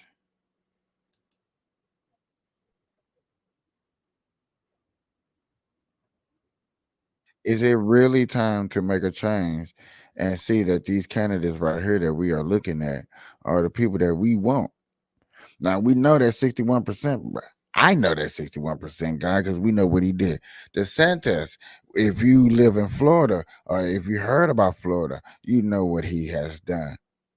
Haley, so far, if you haven't heard nothing about her, you heard she's a little warmonger. Vicky Ramaswamy is the new Obama, just for the Republican Party. Scott is the guy who, in my opinion, just does not have the voice. He doesn't have the manpower voice to lead this country into good. He doesn't have that Denzel Washington of a speech. He doesn't have that Mark Freeman of a speech. He does not have that Barack Obama of a speech. He does not bring that to the table and can say that this guy does it. And then you got Chris Christie, who just doesn't like Trump, no matter what you say or think about him. He doesn't like Trump. So he against Trump. Now that doesn't mean you necessarily really doesn't count in my eyes, because yet again, this guy doesn't like Trump. So when you see those candidates, you see those people up there, and you see that this debate that's coming tonight, it's really about who is going to give the best speech for everybody that's sitting out there to get behind, to actually put up a debate, to put up the show, to put up the money behind to go against And Trump. O'Keefe, back to you, and you talked to us a moment ago Now, about the significance of Hialeah, for the significance stoners, of the transformation. you should want to sit back and listen to this. This is the point to where you should want to sit All back. this other conversation on the debate stage is about. I'm not only the president of this party, I'm the future of this party, and Hialeah is one of the places. Hold on, y'all. I think it's starting.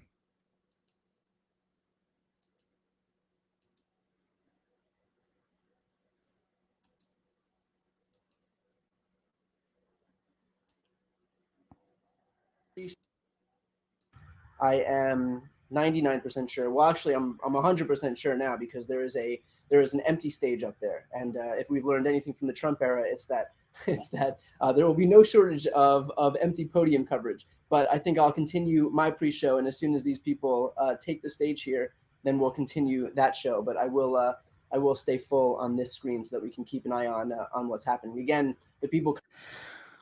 Okay. So yet again, while he's doing that, let me try to find NB.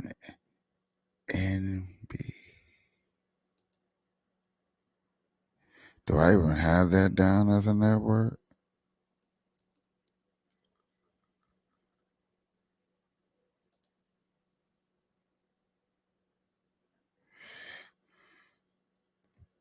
There is one person I was looking for to cover through his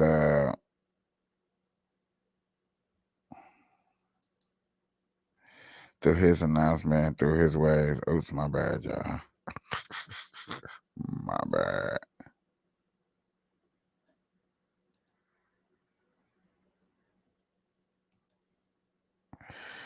I'm just trying to. Okay. So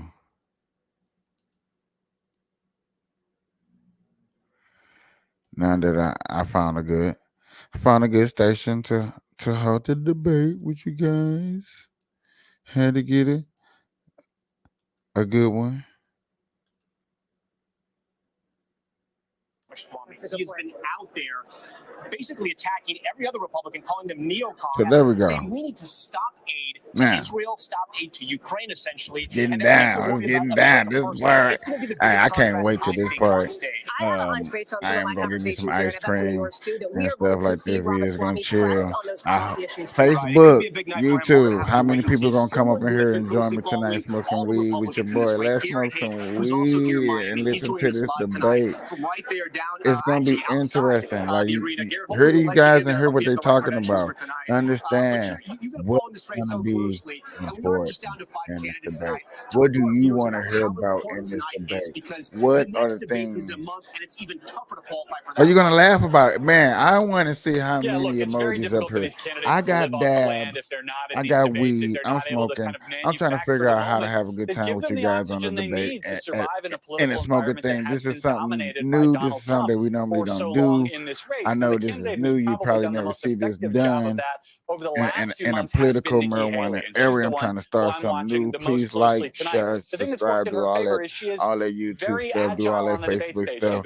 Please, because it's really about to go She down. has a couple of issues that have been in the news recently that Oh, theoretically yeah. at least played I her told strengths. you. There is a war going on. She was a former UN ambassador. Little She's warhead. comfortable talking about foreign policy, and she has perhaps a little more warhead. nuanced view A on little abortion, an firecracker. issue that was obviously front of mind for a lot of voters casting their ballots last night that will surely come up Okay, tonight. so we The got an problem she's had hour. up until now is that while she's We able got to an hour manufacture these before moments, it she's had actually such go a down. Spartan campaign. That's cool. They haven't been able to raise a ton of money. So basically, I'm gonna just turn that down. Let you know 54 minutes before the actual debate go down. Sit in the corner. So you know how long you got before you have to actually sit here and it really go down. Please ride this early. Go use the bathroom. Go take a break. Go stroll through Facebook. Go see what else is going on. See if there's anything else that you would like to see right now. You got an hour. Please come back. I'm telling you, I'm going to be here all night. It's really going down. Like I said, I try to go live a little early, do my normal show, and I'm gonna pull it off. I'm gonna pull off a 2-hour show before the debate go on. This is beautiful. This is gonna be a good night for me. I am hyped. I am amped. This is Capiche. This is the Burn Live Show. This is the Here Smoke Weed. I see all the weed and stuff everywhere, man. It's going down. Hashtag these red eyes. It's really going down.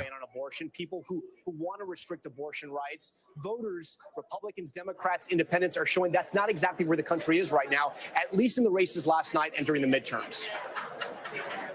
Yeah, I think it's going to be really interesting to watch how Tim Scott answers those questions tonight. He is staunchly anti-abortion as a candidate. He talks about his faith and how it drives him on that issue quite often.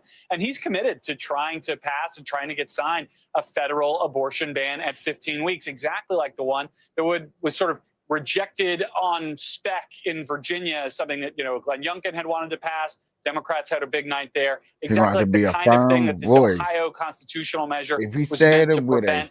He's in a bit of a tough spot given how strongly he is on the record on that issue. So too is Ron DeSantis, who signed a 6-week abortion ban here in Florida. Joe Clark. I interviewed I his need that campaign Joe manager earlier today Clark on Meet the Press Now, who voice. suggested the questions about abortion and national bans I'm like, should be listen here, treated as before you go out there theoretical on this because they stage, would you never don't come pass with a that Joe divided Clark Congress. voice. That's a different Watch position Lean for on me. DeSantis. But it is the position that Nikki Watch Haley Lean has on had me. for quite some time. Come So, with a again, serious does voice. that play to Come her like you mean it. comfort level Act talking like about the this people issue next to you where that she's you're always kind debating of on that preached stage is there not needs to be even more of a there. It's national just you discussion and that we all need to those let the people that states are watching. take the lead You're here. on the That's main where the stage. voters You're pointed one us last night. click Nikki away Haley from was already standing presidency. there.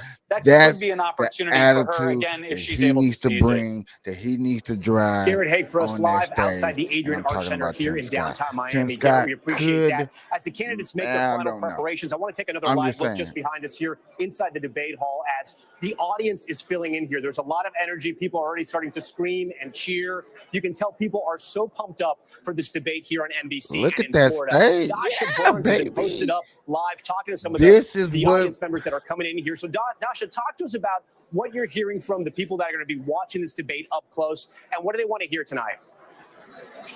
Okay, Yeah, I want to people hear are this. pumped up here in the lobby. We've been seeing a lot of hugs, a lot of handshakes, people meeting and greeting each other. And we just heard the bell ring. So folks are starting to head into the debate hall. But I've got a few victims right here. Mark Short, who was with former Vice President Mike Pence. I think he thought he was out of my clutches now that his candidate is out of the race. But we've grabbed him once again. Mark, you don't have a candidate on the debate stage this time around. So very different perspective. What are you looking for tonight? Well, I certainly Yet hope again, the debate is focused a lot more the on thing, policy. the That would be thing nice for is voters to that hear I'm while saying that leaders we speak should be candidates. hyped. You know Sometimes how it's you a hear little your bit too much favorite focus rock on band, your personalities or favorite, about your one favorite candidate rap who's not song, here. your favorite So artist, or you hopefully go get to to your hear their favorite differences. concert. And I That's would the assume that on the time stage, it probably needs Vivek's to going to be be outlier on a lot of the right issues he here. wants If to you're fight on, conservative or particularly you're on foreign policy. Republican or you're thinking about being a Republican or you thinking some of these ideas is what you're thinking about being because you know these debates are how maybe you think or maybe you not think. You don't know. I know a lot of people who sit up here and claim they don't know. So in that case, here is the evidence, here is proof, here is a reason for me to put for you to decide what side of the aisle that you want to be on and what do you want to vote on. You can't get mad. Now, if you don't get excited and you rather watch MTV or BET or your favorite TV show than learning about what a person is voting for, you can't get mad when you see Trump and Biden up there. You had a chance to vote for other candidates. Dasha, before you go, though, and this is the point I'm making right here, and this is the point that I understand people are going through what they're going through, but here is what we're waiting for. This is what I've been waiting for right here, for people to. I can't wait till people come to me like I didn't know who to vote for. Where if you would have watched my show, you would see there was other candidates. There were other candidates. Which was basically, Tom, a rebuke of what Republicans have been pushing across the country, which is a restriction on abortion rights. So how do all of these things play tonight? They are gonna push abortion all night. Nikki Haley is gonna thug her way through this. Man, she's gonna cruise through this. If you don't think that she is not gonna cruise through this all night, you are sadly mistaken. One of them can be the real alternative. You are sadly mistaken. You better get ready to understand that this the brave. Give it up, give it up, give it up. Is something going to change my mind? Am I going to hear something that will swing my support to one candidate or another? Ryan Nobles is one of those correspondents. He is posted up in New Hampshire. New Hampshire, of course, Ryan, a critical state, first primary state in the country.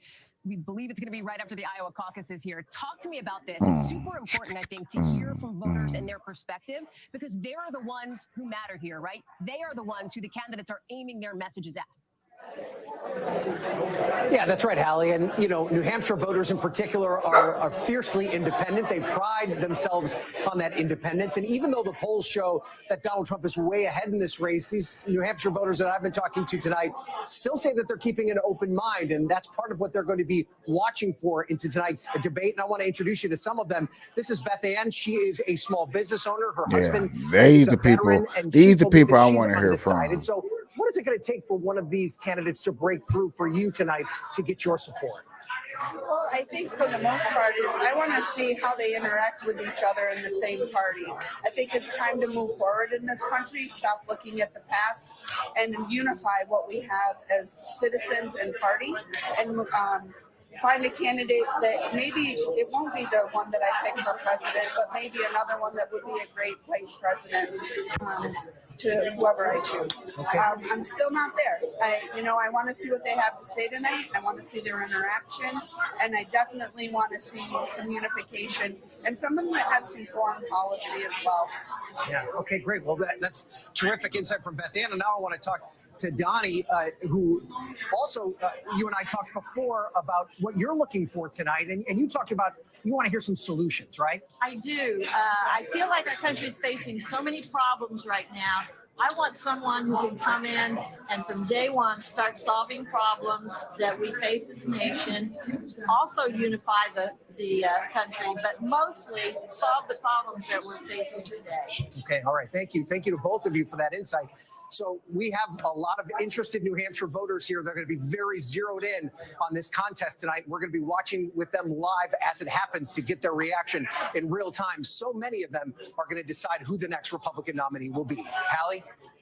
No kidding. Ryan, can I ask you a question here? Only because we are fresh off the heels less than 24 hours ago of election night 2023, right? Looking at the signals that could send for 2024. And we know that the push to protect abortion access powered Democrats to victories in places like Ohio, Kentucky, Virginia. Are you hearing a lot about that tonight? In other words, are candidates that you're talking to, voters that you're talking to, looking to hear from candidates? I was interested to hear your first guest talk about foreign policy being of interest to her. Tell me about that.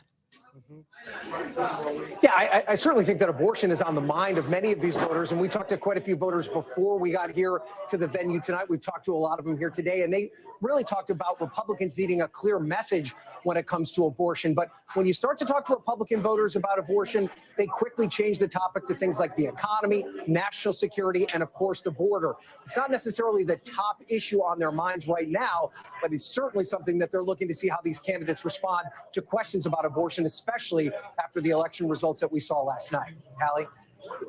Ryan Nobles live for us there in New Hampshire. Ryan, thank you so much. So listen, we talked about it, right? There are going to be 5 candidates on this stage and one candidate very conspicuously not on this stage. And that is, of course, former President Donald Trump. He is about 20 minutes away, 30 minutes away from where we are right now, counter-programming, just like he's done for the last couple of debates here. For more on that, I want to bring in Vaughn Hilliard, who is live there at that Trump rally. Vaughn, talk us through what you're seeing, what you expect from the former president tonight. Right, Don Jr., of course, Donald Trump's son, who testified in the New York Attorney General civil lawsuit against Donald Trump, his sons, and the Trump Organization, is up on the stage right now. Of course, Ivanka Trump was testifying in that case here today. But for Donald Trump here, this is the third debate now in which he has intentionally skipped. He has said repeatedly that he has no interest in debating others who are so far behind him. And in the latest NBC News Des Moines Register poll out of Iowa, right now, Donald Trump stands, Hallie, at 43%. The next up, 16% for Nikki Haley and Ron DeSantis. And so we're just about 10 miles down the road from where you are right now for what Donald Trump is deeming a counter rally. He is set to take the stage here at just about the same time. Those five candidates where you are, his five rivals, are going to be taking the debate stage, Hallie. Hey, Vaughn, Tom here. I'm going to jump in. You know, I saw something interesting as I was driving around Miami-Dade, something I hadn't seen in a long time, and I'm from here. There was a guy on well, first of all, there's a traffic jam, and I'm like, why is there traffic at 10 a.m.? Okay. And there was a guy on a bicycle, and he was holding a Make America Great Again flag, and he was riding his bicycle in the lane of traffic, and no one was honking their horn. And this was in South Miami, Coral Gables area, a little far from Hialeah. Vaughn, my point to you is that he is beloved down here in South Florida. How big is that crowd? Because just looking at it from your shot, it looks massive. I want to say it's maybe even comparable to the debate crowd we're seeing tonight here in downtown Miami. So, Mitch. You know Hialeah well, Tom, here, and this is a heavily Cuban-American population in Miami-Dade County, really arguably his best area here, and a key area that has allowed him to win the state of Florida twice. I want to just be clear, Tom and Hallie, this is quite a scene here. There's at least a couple thousand folks here at this football stadium in the middle of this community. He is set to take the stage in just a little less than an hour from now. Roseanne Barr was here, Kimberly Guilfoyle, Carrie Lake. There are several other allies who will be taking the stage here. For Donald Trump, he has made the case that Republicans should move on past this primary, instead focus on beating Joe Biden, not only through donors and financial means, but also for the voters to really set their eyes on on Joe Biden and the Democrats. And Donald Trump right now, he has not been forced back to the debate stage. And frankly, the other Republican campaigns had hoped that indictments and the major New York lawsuit would perhaps close the gap there with some of these polls. And let's be clear, there are 68 days till Iowa caucus, 2 months, plenty of time for things in this race to change. But for right now, Donald Trump clearly does not feel compelled to go to that debate stage. And an interesting subplot on the stage that you're in front of here, Vaughn, as Ron DeSantis is picking up a key endorsement from the Iowa governor. You've got former President Trump picking up an endorsement from his former press secretary. The two of them set to appear as she endorses him. Vaughn Hilliard, thank you for being there. So much to talk about, so much to debate tonight. For more on each of these candidates and who has to really stand out tonight. Yeah, so much to debate about, so much to talk about. Is a former Republican congressman from Florida. He's also an NBC News analyst. Hogan Gidley, a former White House deputy press secretary during the Trump administration. And Noel Nickpour, a Republican political consultant. We thank you all for being here tonight with us in Miami as we look forward to the debate, which is going to start in just about 40 minutes. That's right. Carlos, this is your hometown too, just like mine. And it is sort of home turf for Governor DeSantis. How big of a night does this have to be for him? Because let's say if you do what it says at the bottom, take a dab every time you hear them say abortion. Will he have the crowd on his side, and will it be enough to get high as hell he should have the crowd on his side, but I think for both him and Nikki Haley, this is a but I am going to question of momentum. Who can continue? I'm going to pause on this real quick because there is another story. We do have time before they actually get to debating. And I want to get into this other story real quick because I thought it was fascinating. And it had just dropped. I'm Kena Whitworth here in Los Angeles, and we're starting right now with some breaking news. Defense Secretary Lloyd Austin is now confirming a U.S. airstrike on a weapons storage facility in eastern Syria. Austin describing it as a self-defense strike that involved 2 U.S. F-15 fighter jets. This comes as a U.S. defense official has also confirmed that a U.S. military drone was shot down near Yemen by Houthi forces. This comes, as you know, amid extremely high tensions in that region, given the Israel-Hamas conflict and the concerns that this conflict could broaden into other parts of the Middle East and beyond. Previous escalations by the Houthis include launching missiles toward Israel. And just last month, a U.S. destroyer brought down 4 cruise missiles and 15 drones that the Houthis had aimed right at Israel. So, Louis, let's start here with you. What more do we know about this strike here that has been described as a self-defense strike on a facility there in eastern Syria? And Louis, it's my understanding this is used by Iran's Islamic Revolutionary Guard. That's right, Kana. Lots of activity here over the last couple of hours. And Happy we're talking about 420. airstrikes targeting these Iranian-backed groups inside of Iraq, inside of Syria, that have been the ones Yeah, I'm responsible not for trying to these have a attacks on big U.S. screen. bases I'm gonna go inside of big Iraq and screen Syria. doing The the United debate. States is calling these as self-defense strikes because that is the purpose of these. These are strikes in order to defend American forces. In other words, the message here is to these groups that are backed by Iran: if you strike against us, we will have that inherent right of self-defense and we will target you. That's why they are using the terminology of self-defense. So far, we are talking about 40 incidents over the last 3 weeks that have taken place as these militias have launched missiles and drones at American facilities inside of Iraq and Syria. And half of that number have occurred since the first retaliatory airstrike, which happened on October 26. So a lot of activity in the last 2 weeks has taken place at those facilities in the We United States. almost That's why halfway they through decided to November. undertake these retaliatory airstrikes. So we understand we're taking These wars. F-15 aircraft that drop bombs on this one weapon storage What's facility. crazy is the more I hear about these wars, the more Iranian-backed the militias. crazy Of course, information do a come lot out, of and activity you be like, means man, potentially what happens next. That's something that I'm remains to be hearing seen crazy exactly things. as I moving don't want to forward. say what Yeah, Louis, that is really I have concerning when heard you talk yet about all because that I just activity need a there. little And bit Mick, as more we take this to you, I'm clarifications. reading But I from some have of been your notes hearing and your small conversations that we've stories had here, Mick, that you say about really a this good war defense is a good offense. and the So, things and that it so does for the U.S. represent to and where it's respond in really this manner, are they doing conflicting enough? from. Will things And like if these you kind of thinking responses, that these this war is retaliatory strikes, conflicting from somewhere, deter any um, future aggression? somewhere So, Kana, that that's to be it determined, takes a right? long So the time. only way It we doesn't can take find a out long whether time. It deterred doesn't take is hard. if there's continuation But of strikes against our I'm just positions in waiting Syria and Iraq. a As super Louis mentioned, we've clarification. seen 38 I don't want to strikes, say nothing attacks and then against it us does in go less than a viral. month. I So do this is understand something that that the I quicker thought was you say inevitable, stuff on and it live, might it only does go just viral. increase I as am it goes being forward. careful and You not saw threading the lightly Ohio with the class words and submarine things that I is said, now en but route to there the area. are There's 154 cruise allegations missiles and on people one are saying submarine, things and on that will live go streams. I very, don't know, very do they effective get fact against targets like this. So checked or that not? is where we But could there go are a next. lot of people But I that are do saying agree that this is U.S. self-defense for two has a reasons. lot It more to retaliates for do with attacks these against us, wars but it also hits that the are going storage on facilities where the weapons than that meets they the might be eye. I'm using gonna say it to like that. attack That our meets the bases eye. are And I stored. know a lot of So people in I America can are see like, this. yeah, that's why they Certainly would have been what's needed evading and now for marching and the protesting the retaliation way they because of protesting all out these here in attacks. America. All right, Mick. And Louis, now let's talk about this Reaper drone. The U.S. is confirming here that a U.S. military Reaper drone was shot down near Yemen earlier today by the Houthis. So what's the latest on that? The latest on that, Kana, is that U.S. officials telling us that this was an MQ-9 Reaper drone that was flying near Yemen and that a Houthi missile brought it down. A very significant incident, regardless of the timing. But you have to look at it through the filter of what's going on between Israel and Hamas right now. And we've talked about how U.S. officials don't want this conflict to expand beyond Israel and Hamas. The message has been to Iran. Obviously, the Houthis are backed by Iran as well. And you mentioned earlier in the intro there, we're talking about the Houthis have not been shy about launching weapons at Israel already over the last 2 weeks. That's something that they've demonstrated. Now they're actually involving the United States. The question then becomes, how does the United States respond to this? We've always heard that if the United States is going to respond, that it is going to be at a time and place of our choosing. That's one of the reasons why these retaliatory airstrikes that we've talked about earlier have taken just 2 weeks after the earlier strike. So it's one of these things where the United States chooses and determines, first off, do we need to retaliate?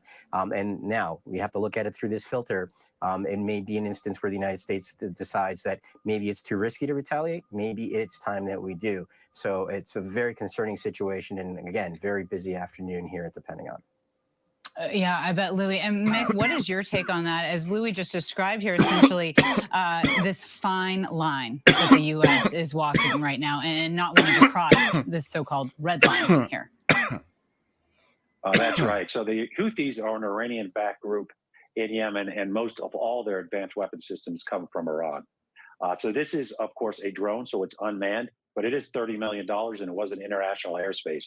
So the U.S. is going to have to come up with a way to retaliate for these type of actions, or it's just going to continue and increase. And so that is significant. At the same time, as Louis mentioned and you mentioned, at the same time, we're trying to make sure the Houthis stay out of a potential growing conflict in Israel. And that is something the U.S. is very keen on doing. Certainly. Mick Mulroy and Louis Martinez, thank you so much for your perspective and your reporting tonight. We appreciate it. Hi, everyone. George Stephanopoulos here. Thanks for checking out the ABC News. It's getting a little bit out of hand with all of this drones and this war going on, and we can't sit back. Only thing I can tell people that watch my show is watch over your shoulders, watch over your back, because the protesting over here in America seems to be a tad bit out of control and out of hand. And I don't know if you be paying attention, but I be paying attention, and I hear small little stories, so it does make me want to say, please look over your shoulder just a little bit more careful. Please watch your back just a little bit more insanely, just because it is getting dangerous. Workers at the Selena Hotel, they are protesting sudden layoffs as the hotel prepares to house migrant housing. Workers say hotel management told them that they'd be terminated as of this coming Friday. Selena Hotel says that's because they could enter a sublease agreement requiring that the building be rented out to a third party. Workers say they are shocked because the hotel has housed migrants before without any layoffs. What? But Jenny? What are you doing here? I'm here to explore some of my favorite Lego Technics.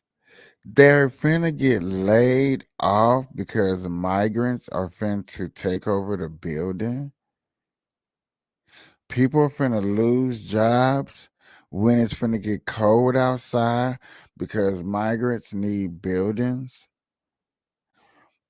You finna fire people and have them pay for taxes on stuff on a building that they can't even live in themselves, work in themselves, because of what? I don't think y'all seen that right. I seen it right. You know what I'm saying? It flashed so fast. I ain't know it was gonna go that fast, but damn.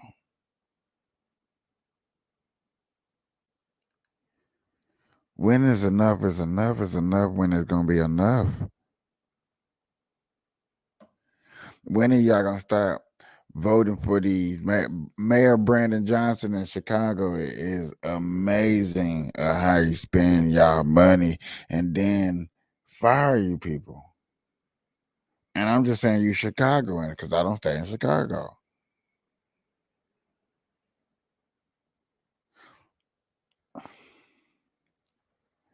A lot of these people that get into these offices, I promise you, and y'all can agree with me, y'all have to agree with me, don't know how to spend money. Don't know how to spend the money. They don't know how to spend the young moolah. Police in the Bronx are investigating what appears. Oh, man. We got another good story that we're going to cover right before we get into this debate. I told you I wanted to cover other stories before we got into this debate and stuff like that, y'all. Like this, y'all. Like this, y'all. Like this, this. Appears to be a botched robbery that ended with the suspect dead. Investigators say the 23-year-old man was trying to rob the store when an employee inside pulled out a gun, shooting and killing the suspect. The whole thing caught on surveillance video. Eyewitness News reporter Sonia Rincon has the latest from the Mount Hope section of the Bronx. Police are questioning the person who was working here at the time and investigating whether he shot and killed a robber. Detectives have access to surveillance video from the store to see what went down. We obtained video from another building to show you the timing. A camera rolling just after midnight caught the final moments of this young man's life. You can see him walking up to the store, stopping, touching his pockets, looking around, adjusting his mask, then going in, reaching into his jacket while opening the door. We're going to show you this video in real time.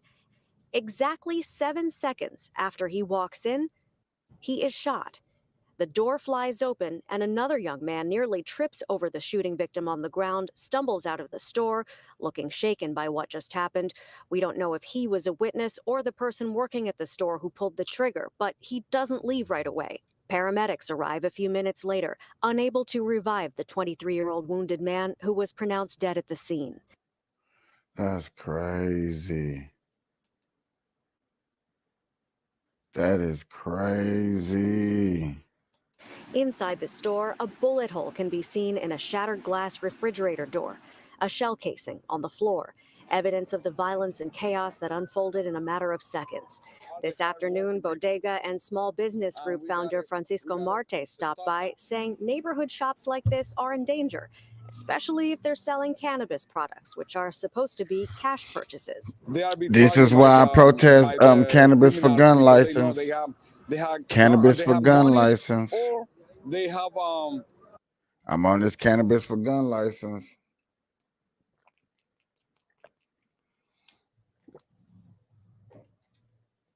We can't protect ourselves. That's crazy. We can't protect ourselves.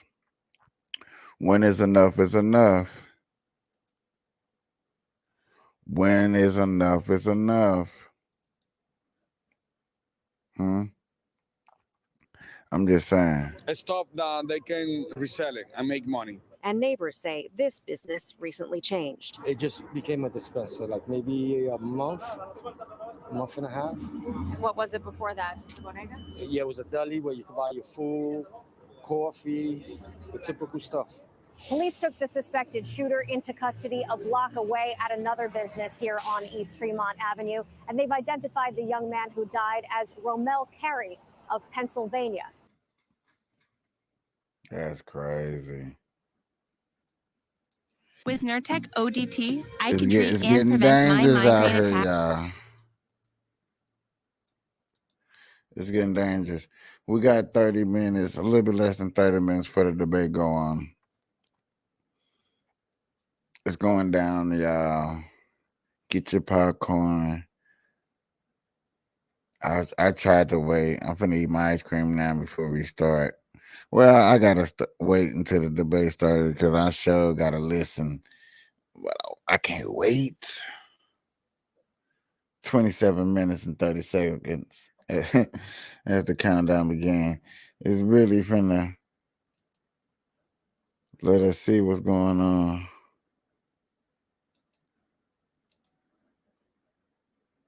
Have been decided in Ohio, a victory for supporters of reproductive rights and the legalization of marijuana.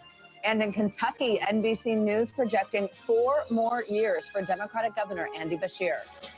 This was our victory. I stand here excited and optimistic about what we're going to do these next 4 years together. Meanwhile, in Miami, the stage is set for tonight's Republican presidential primary debate. We have team coverage. Also this morning, Ivanka Trump set to testify in the civil fraud case against her father, Donald Trump, and their family business. What to expect in court today. Plus a bloody battle in Gaza City as Israel steps up its ground offensive against Hamas. We'll bring you the latest on the war, including new concerns about what comes next.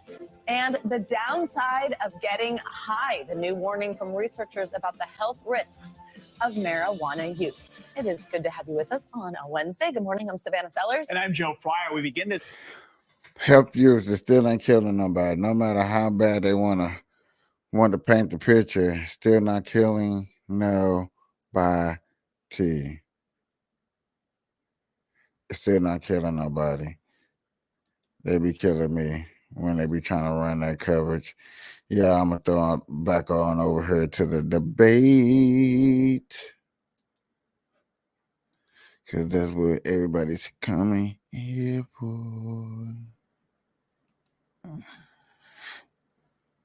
Voters are not even to be had there on that front. But what I'm curious about was I was really intrigued by Nikki Haley's speech to the Republican Jewish Coalition.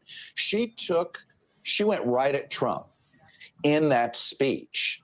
So you know, I saw in the previous panel. Here's Of course, somebody a she was person working that don't for like him Trump. in many People that ways, don't like Trump, like anybody that spreading goes or at him, you get them having to on a represent rouse. the former Get them a president's foreign hard on. policy.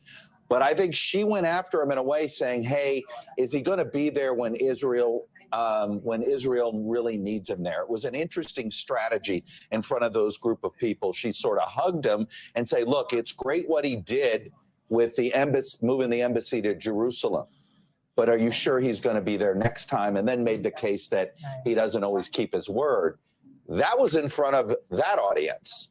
So I'm curious to see tonight if she pivots, takes this question, and uses it as another opportunity to take on the former president directly.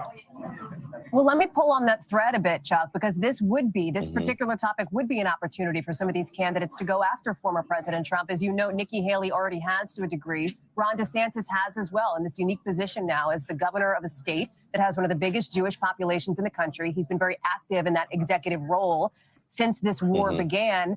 Both of them going after the former president for calling Hezbollah very smart, for criticizing the prime minister and the Israeli intelligence apparatus right as the war was beginning, essentially, caught a lot of flack for that. I wonder how much you expect that to play in, even as the DeSantis super PAC and an ad put out by Nikki Haley backers, their super PAC, they're also going after each other on this issue. Well, and that's what I'm really intrigued about tonight, right? I know the two of them are trying to knock each other out, but if they waste their time going after each other on the air tonight, they've missed opportunities to differentiate themselves from the person they actually have to defeat, and that's Donald Trump. This is a real opportunity for Governor DeSantis too, because it isn't really clear how much depth he has in the foreign policy arena, but he has really leaned in on Israel, trying to do anything within his official duties to show his support for Israel. And look, he served in the military. It's an opportunity there to remind folks he's got some advertising that he's done that. So again, the choice of how do you showcase yourself? Do you do it by contrasting yourself with someone on the stage? Or do you do it by going after Donald Trump? That's really I'm guessing the question each one of these candidates, at least the first three, DeSantis, Haley, and Scott, are going to ask themselves when answering every question tonight. It's a great point because we know that Governor DeSantis, his special guest tonight, are actually American Israelis, that he flew out of Tel Aviv, I believe, to Florida, and they're going to be sitting in the debate hall in just about 20 minutes. Chuck, I do want to talk about. Yeah, I remember when Trump did that. He put the victims all up in the. At this point in 2016, a guy named Ben Carson. You may remember we covered that campaign. Ben Carson was surging in Iowa. And he was actually ahead of Donald Trump in a poll. So we talk about time, but in my conversations with the campaign, I'm sure you heard this too in all the campaigns, they were saying, listen, it's hard to get out there because you have the Israeli war, you have the Ukraine war, you have the Trump indictments. It's hard to break through. So my point being, this debate matters, Chuck. You have 2 months before Iowa, you have the holidays in between. You gotta perform in this debate, especially somebody like DeSantis coming off this endorsement because time's running out. Look, for all three of the candidates we've been talking about, I mean, I think you guys have correctly categorized Chris Christie and Vivek Ramaswamy. They're running for different reasons. They're not running to win the nomination. But the first three are clearly running to try to win this nomination. And you're right. I mean, I think this could be it for Tim Scott. He's going to have trouble making the criteria. You didn't get there easily this time for this debate. The next debate has a higher threshold, so he really needs a moment. I do think we're going to see a Tim Scott we haven't seen before. Let's see what that looks like. Let's see whether folks respond to it or not. And then you're right on Governor DeSantis. I mean, it's really been a downward slide. The slide has slowed a bit. But if it's not a commanding performance tonight, he may see more donors go to either Haley or Trump, depending on whether they're a donor that thinks that Trump is winnable or not. Chuck Todd, we're so glad to have you and your analysis here with us tonight as we are live from the Spin Room here in Miami. Chuck, thank you.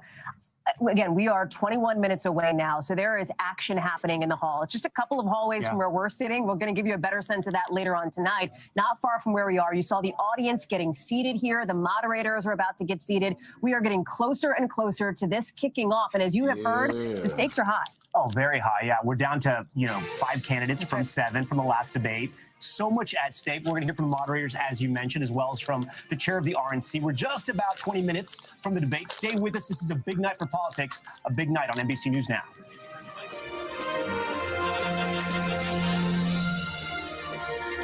Awakening returns to Wynn Las Vegas, restaged and reimagined. Experience. Hey, bad girls ready.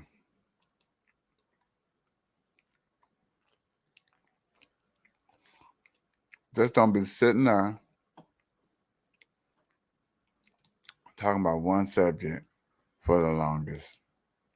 That's the only thing I ask.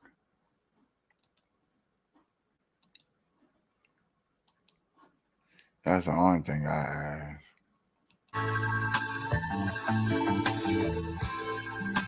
Okay, that's what I thought.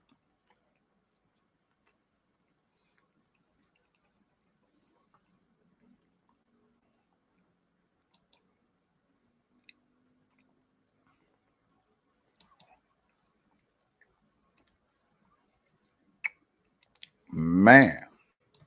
So we got like what? I guess 15, 20 minutes before it starts, like they said. As you see, what's crazy is everything is going up, but as you see, stock market is looking great. That's what be killing me.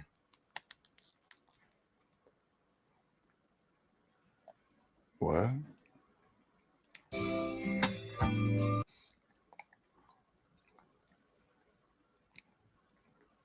Man, people lives have changed because of that right there.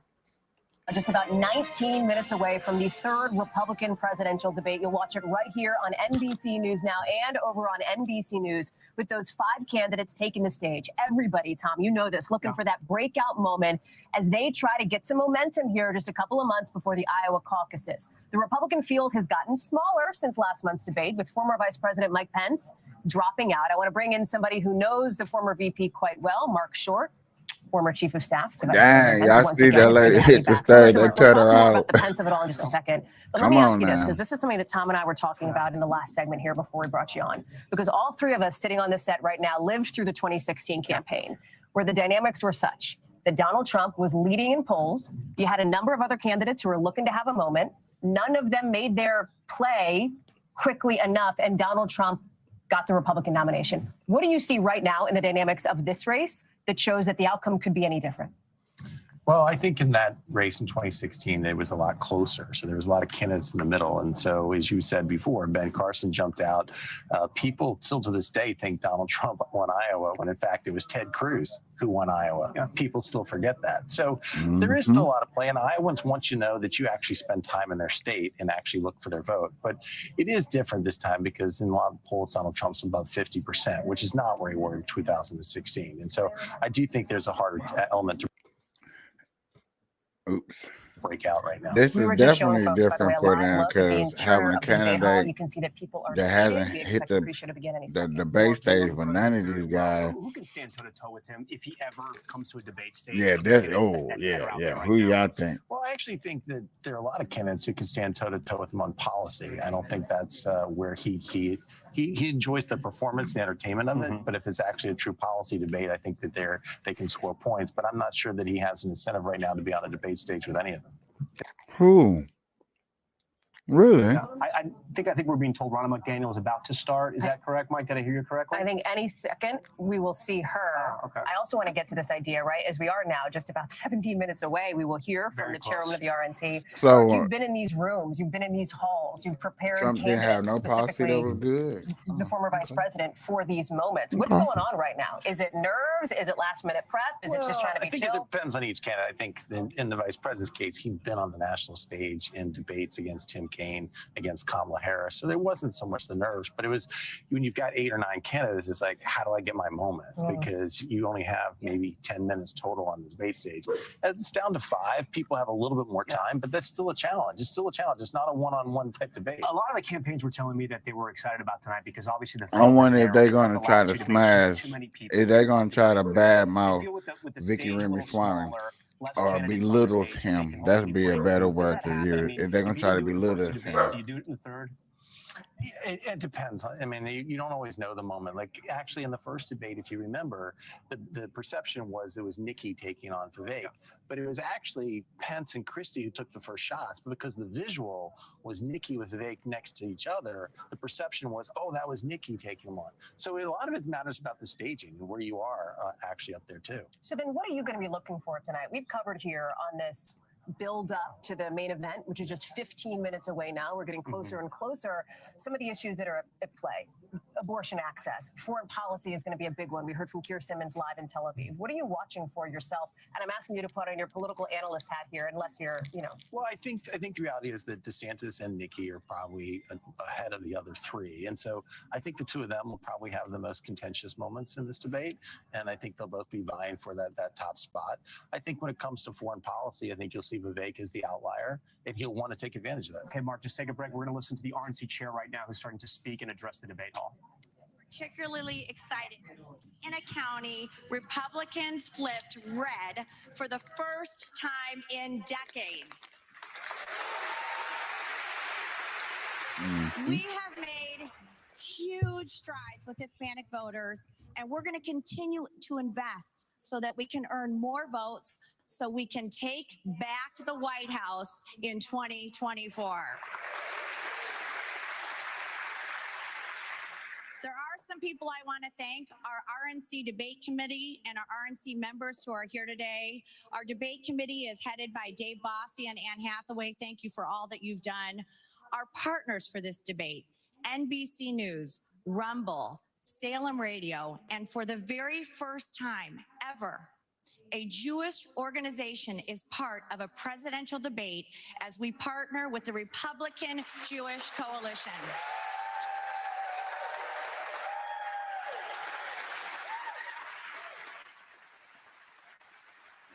I also want to thank our RNC members from right here in Florida, and also Mayor Frances Suarez, who is the great mayor of this city,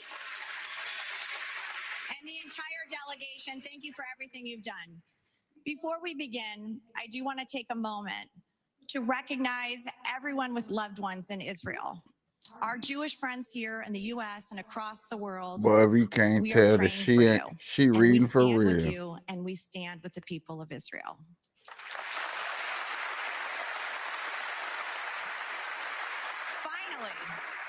Finally, I want to ask all of you, on behalf of the millions of people who are watching at home, we are all excited. We're excited to beat Joe Biden, but we really want to hear the candidates. So if you can keep your applause to a minimum, and please make sure that we can hear every important answer on this stage, that would be much appreciated. Now, let's get on with the show. Let's win back the White House. God bless you, and God bless the United States They don't of America. understand that when you hear the morality of the crowd, I like that. I want to hear the morality of the crowd. I want to hear the enthusiastic of a crowd hearing something that they like that maybe I like too, or hearing the crowd cheer against something I didn't like. I'm like, man, why did they cheer against that? Maybe I didn't get that. Maybe I gotta look at. See, the debate is not. I like the debate. I love them, but it needs more intuitive and intriguing with what the facts is. They need to let the audience get involved, be more involved, because It's Miami-Dade, and in Miami we like to have a good time. you get to hear. It's just opinionated feelings and stuff like that. You want all that stuff, let the audience get involved. Don't try to sit them out. Don't try to make them not, because when your ratings, and then your ratings go up, and people want to hate on your ratings, You can hate on your ratings all you want to and say, "Oh, this is super important. It's super important." But hey, it's super important y'all get them ratings. Because he'll look like different than the other four who'll pretty much have the same position.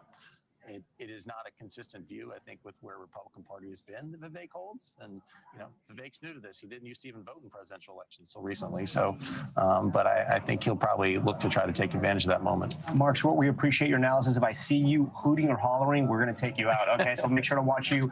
We're going to take a very quick break. We'll be right back with our special coverage here from Miami at the Republican presidential debate. Stay. Man. Ooh. Hey, man, I've been people Miami, dog. I be asking people, well, everybody asks about moving, and, I've been on this West Coast for a while. I sure been thinking about moving down there to Florida. I have. I really, really have. I really been thinking about it. I think that some things that have been going on down there is very, very intriguing with the type of movement that I am about and I am for. So,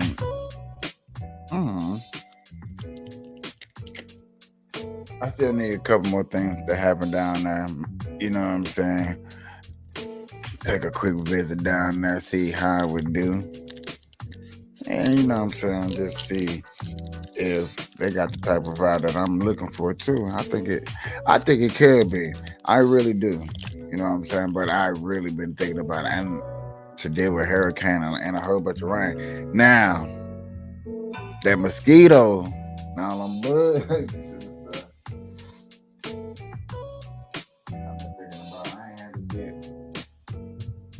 I haven't had to deal with mosquitoes and bugs in a minute.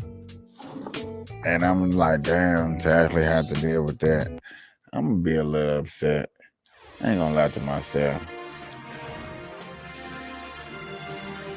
Welcome back to our special coverage of the Republican presidential debate They here wasn't in gone Miami. long enough. Hosted by NBC News. We're watching it here on Look, NBC News y'all now. wasn't You can see the gone debate hall. long We enough. are Y'all just should have about stayed 9 gone about minutes like away. a The good old countdown minute. truly is on, Tom. And we are seeing the crowd in their seats. At any minute, we're going to see the candidates walk out on stage because this thing starts at 8 p.m. Eastern. And we cannot forget our colleagues, the moderators here, right? Lester Holt, anchor of Nightly News, Kristen Welker, the moderator of Meet the Press, and Hugh Hewitt, radio host as well, conservative radio host These as well. finna be I some understand we have Dasha cut. Burns. She's been working Okay. the aisles, if you will, My Phil bad. Donahue style before the debate. You know these finna be some cutthroat. Meet the Press, these candidates don't really like. What have the people you've been talking to, the GOP donors, the voters, the activists that are out here, the teams for the campaign, what are they saying about this debate and what are they looking for? Well, look, this is a critical night, and it's no secret when you talk to the campaigns of these candidates, the last couple of debates, they weren't necessarily thrilled with. You talked about the participation of the crowd. They thought that was a little bit too much, a little too riotous. They weren't necessarily happy. I know the DeSantis campaign last time felt like he was standing on the stage too long before he got the first question. So they are looking forward to a slightly different style of debate with our moderators tonight, and they are looking to distinguish themselves. This is game time now. We're about 2 months out from the first in the nation caucuses.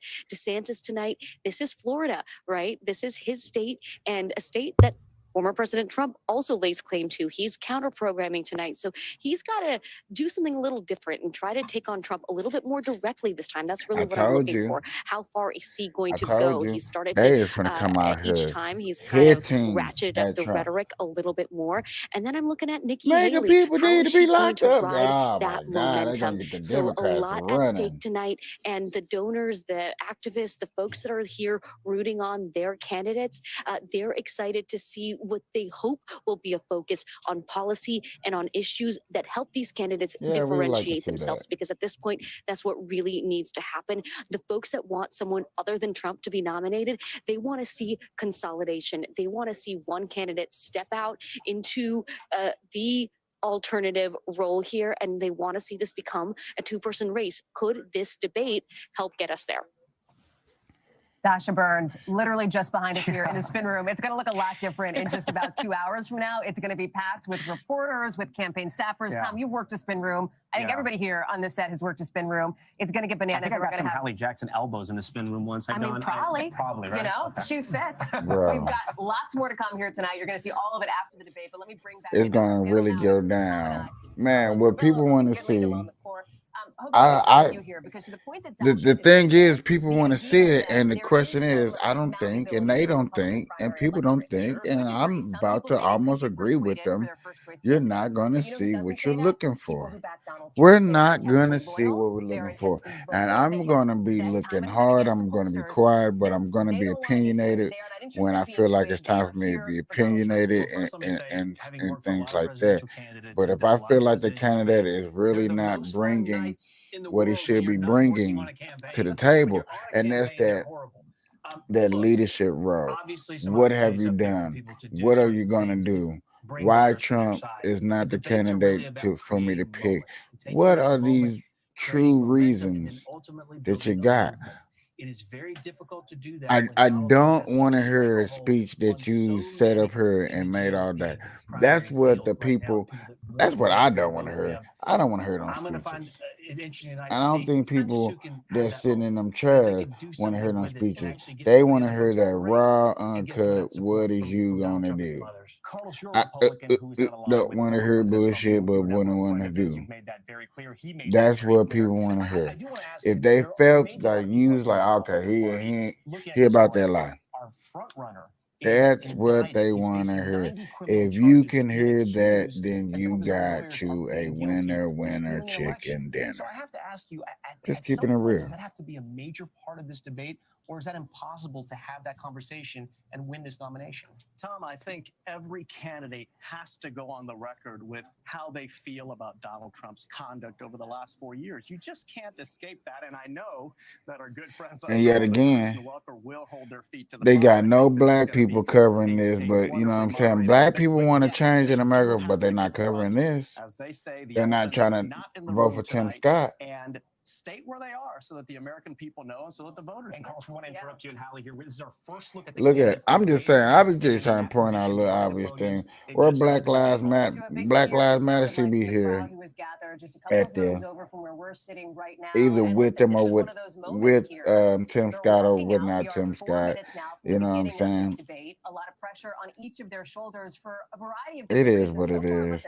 I can't wait to see which one of these guys is not finna bring it. Look, it's not about who's finna bring it. I don't want to see who's not finna bring it, because that's the person that don't bring it is finna be covered. It's finna have the biggest story tonight, and you know that. You know that. I know that. That's quit playing with these people and act like you don't know that's finna happen. If you're out there in the crowd right now, what's the one thing you hope happens if there's a candidate you're vying for? Well, one of the if you're out there in the crowd with the one thing I'm hoping that solutions to problems, and I'll tell you something else that I'll be looking for. Then if you want solution to problems, you got Vicky Ramaswamy.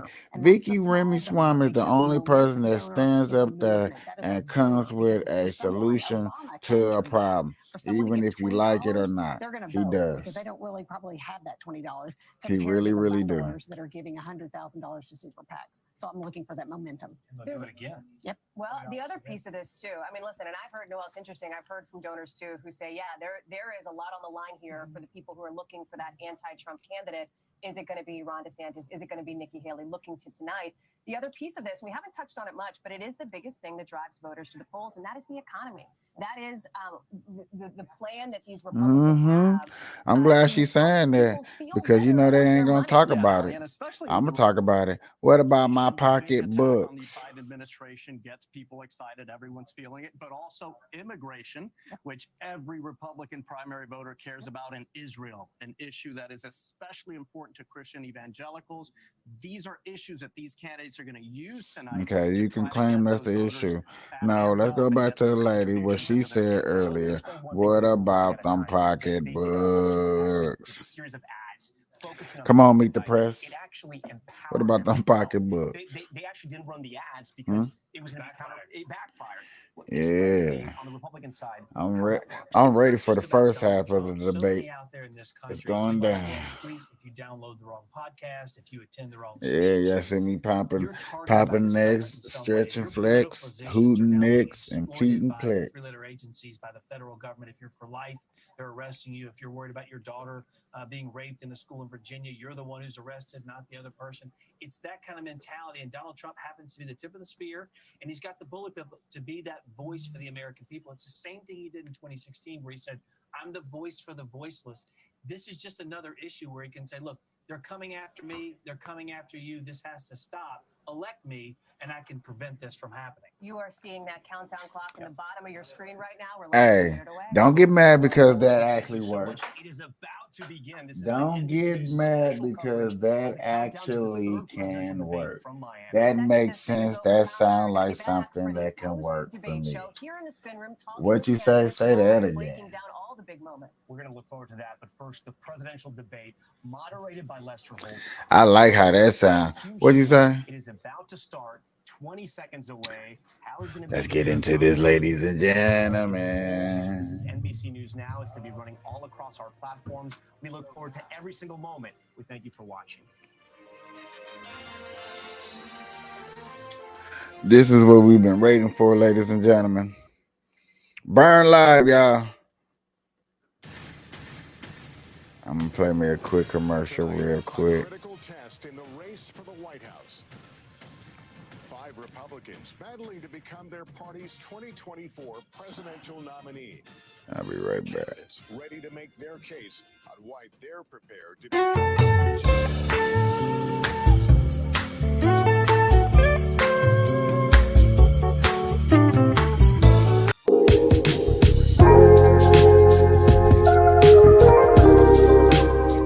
First beat former President Trump, who's far ahead. I had to play some type of commercial. Candidates are here. Florida Governor Ron DeSantis, former UN Ambassador Nikki Haley, entrepreneur Vivek Ramaswamy, former New Jersey Governor Chris Christie, and South Carolina Senator Tim Scott. From NBC News, the Republican Presidential Debate. Live from the Adrian Arts Center in Miami, Florida.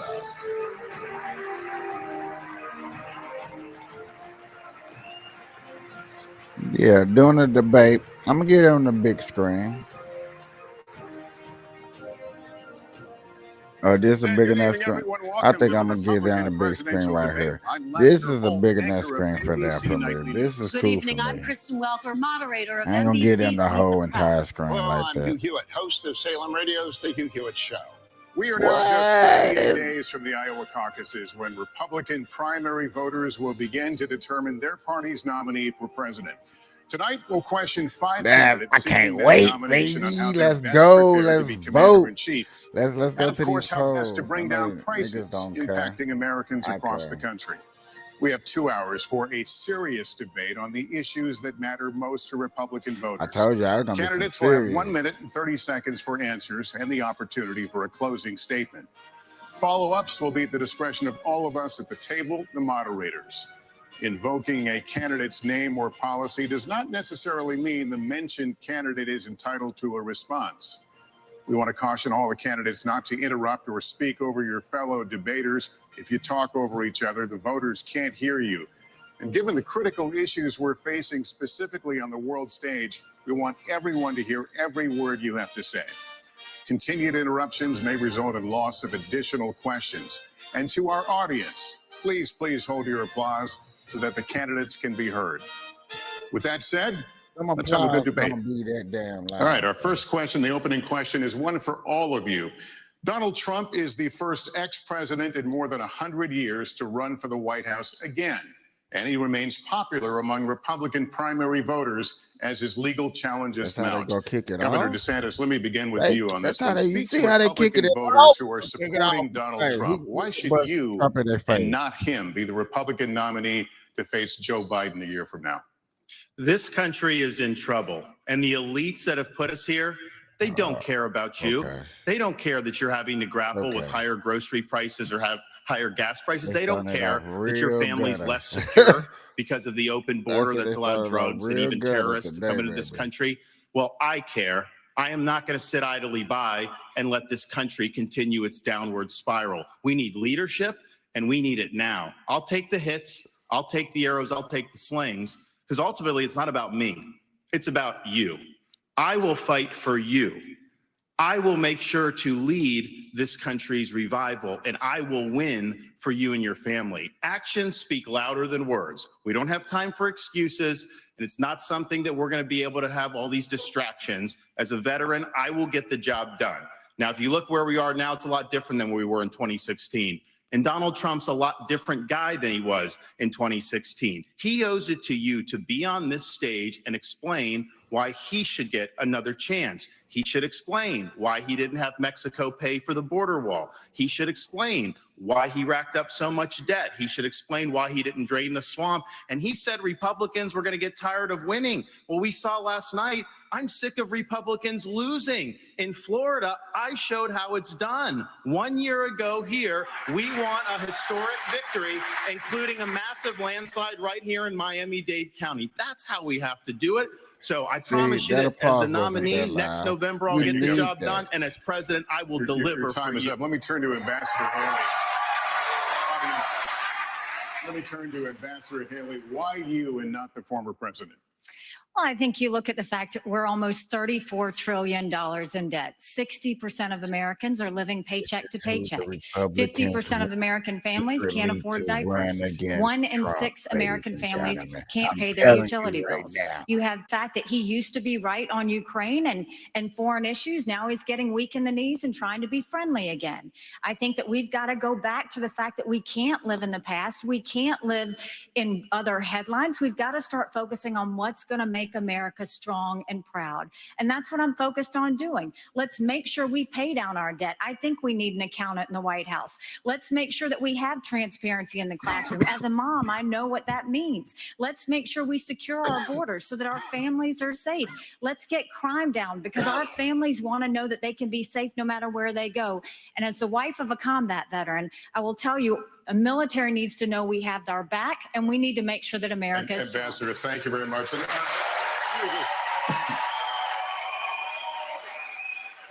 Let me just caution the audience. Let's not go down this road. We've asked you to please, keep restraining yourselves, and would be helpful so we can hear the candidates, because these are important issues and the voters want and need to hear them. Mr. Ramaswamy, let me turn to you. Please make your case. Why should you be the nominee and not the former president? I think there's something deeper going on in the Republican Party here, and I am upset about what happened last night. We've become a party of losers at the end of the day. It was a cancer to the Republican establishment. Let's speak the truth. I mean, since Ronna McDaniel took over as chairwoman of the RNC in 2017, we have lost 2018, 2020, 2022, no red wave that never came. We got trounced last night in 2023. And I think that we have to have accountability in our party. For that matter, Ron, if you want to come on stage tonight, you want to look the GOP voters in the eye and tell them you resign, I will yield my time to you. And frankly, look, the people there cheering for losing in the Republican Party. Think about who's moderating this debate. This should be Tucker Carlson, Joe Rogan, and Elon Musk. We'd have 10 times the viewership, asking questions that GOP primary voters actually care about and bringing more people into our party. You think the Democrats, we've got Kristen Welker here, you think the Democrats would actually hire Greg Gutfeld to host a Democratic debate? They wouldn't do it. And so the fact of the matter is, Kristen, I'm going to use this time because this is actually about you in the media and the corrupt media establishment. Ask you, the Trump-Russia collusion hoax that you pushed on this network for years, was that real or was that Hillary Clinton made up disinformation? That's what I'm talking about. Answer the question. Go. Have been Mr. fired. This is how we get our country back. Shots have been We fired. need accountability, because this media rigged the 2016 election. They rigged the 2020 election with the Hunter Biden laptop story. Mr. Ramaswamy, and they're going to rig this election. Your time is up. Accountability. Let me turn to That's how Governor we unite this country. Christie. Why you? Okay. Audience, let's not do this. No, shut up. Let's let the candidaate speak. No. Governor Christie, why You you? let the audience cheer. You let the Lester, audience look, choose. You let the audience do said what it they need to do. at the beginning of the debate. Oh my God. We are dealing with extraordinarily important issues facing this country right now. We have our greatest ally in the Middle East under fire from a terrorist group that has committed to wiping them and every Jewish person in this world off the map. Really? We have Ukraine with Vladimir Putin, a communist KGB dictator who wants to put the old band back together. He's starting in Ukraine, and he's going to move to the Baltics and Poland after that. We have inflation in this country that is choking every American family that wants to try to rise up and give their children a better life. And tonight, we need to decide which president is going to be the one to tackle the big issues, who's going to make this country look once again, not just inward, but look outward at the world and say America is the country, the indispensable nation that makes this a safer world. And in a safer world, American innovation, American hard work has always been the thing that has driven our country to greater things. I'm going to be the president who will do those big things. We're not going to be small. And I'll say this about Donald Trump. Anybody who's going to be spending the next year and a half of their life focusing on keeping themselves out of jail and courtrooms cannot lead this party or this country. Right, and it needs to be said plainly. Governor, thank you. Let me turn to Senator Scott. Senator Scott, you've said former President Trump can't win. Make your case to Republican voters. Well, certainly. What I would say without any question is that the truth of my life destroys the lies of the radical left. We need a president and a candidate who will actually help our base solidify and attract independent voters into our party. The Great Opportunity Party is now winning back African-American voters and Hispanic voters because we are working on a foundation based on faith. Our nation is facing some deep challenges. It is the loss of faith in this nation that is a part of the erosion that we're seeing every single day. It's restoring faith, restoring our Christian values that will help this nation once again become the city on the hill. When Ronald Reagan talked about the city on the hill, he was coming from Matthew 5. When President Lincoln talked about a house divided, that was Mark. Our founding documents speak to the importance of a faith foundation. You don't have to be a Christian for America to work for you, but America does not work without a faith-filled Judeo-Christian foundation. I would be the president that helps us restore faith in God, faith in each other, and faith in our future.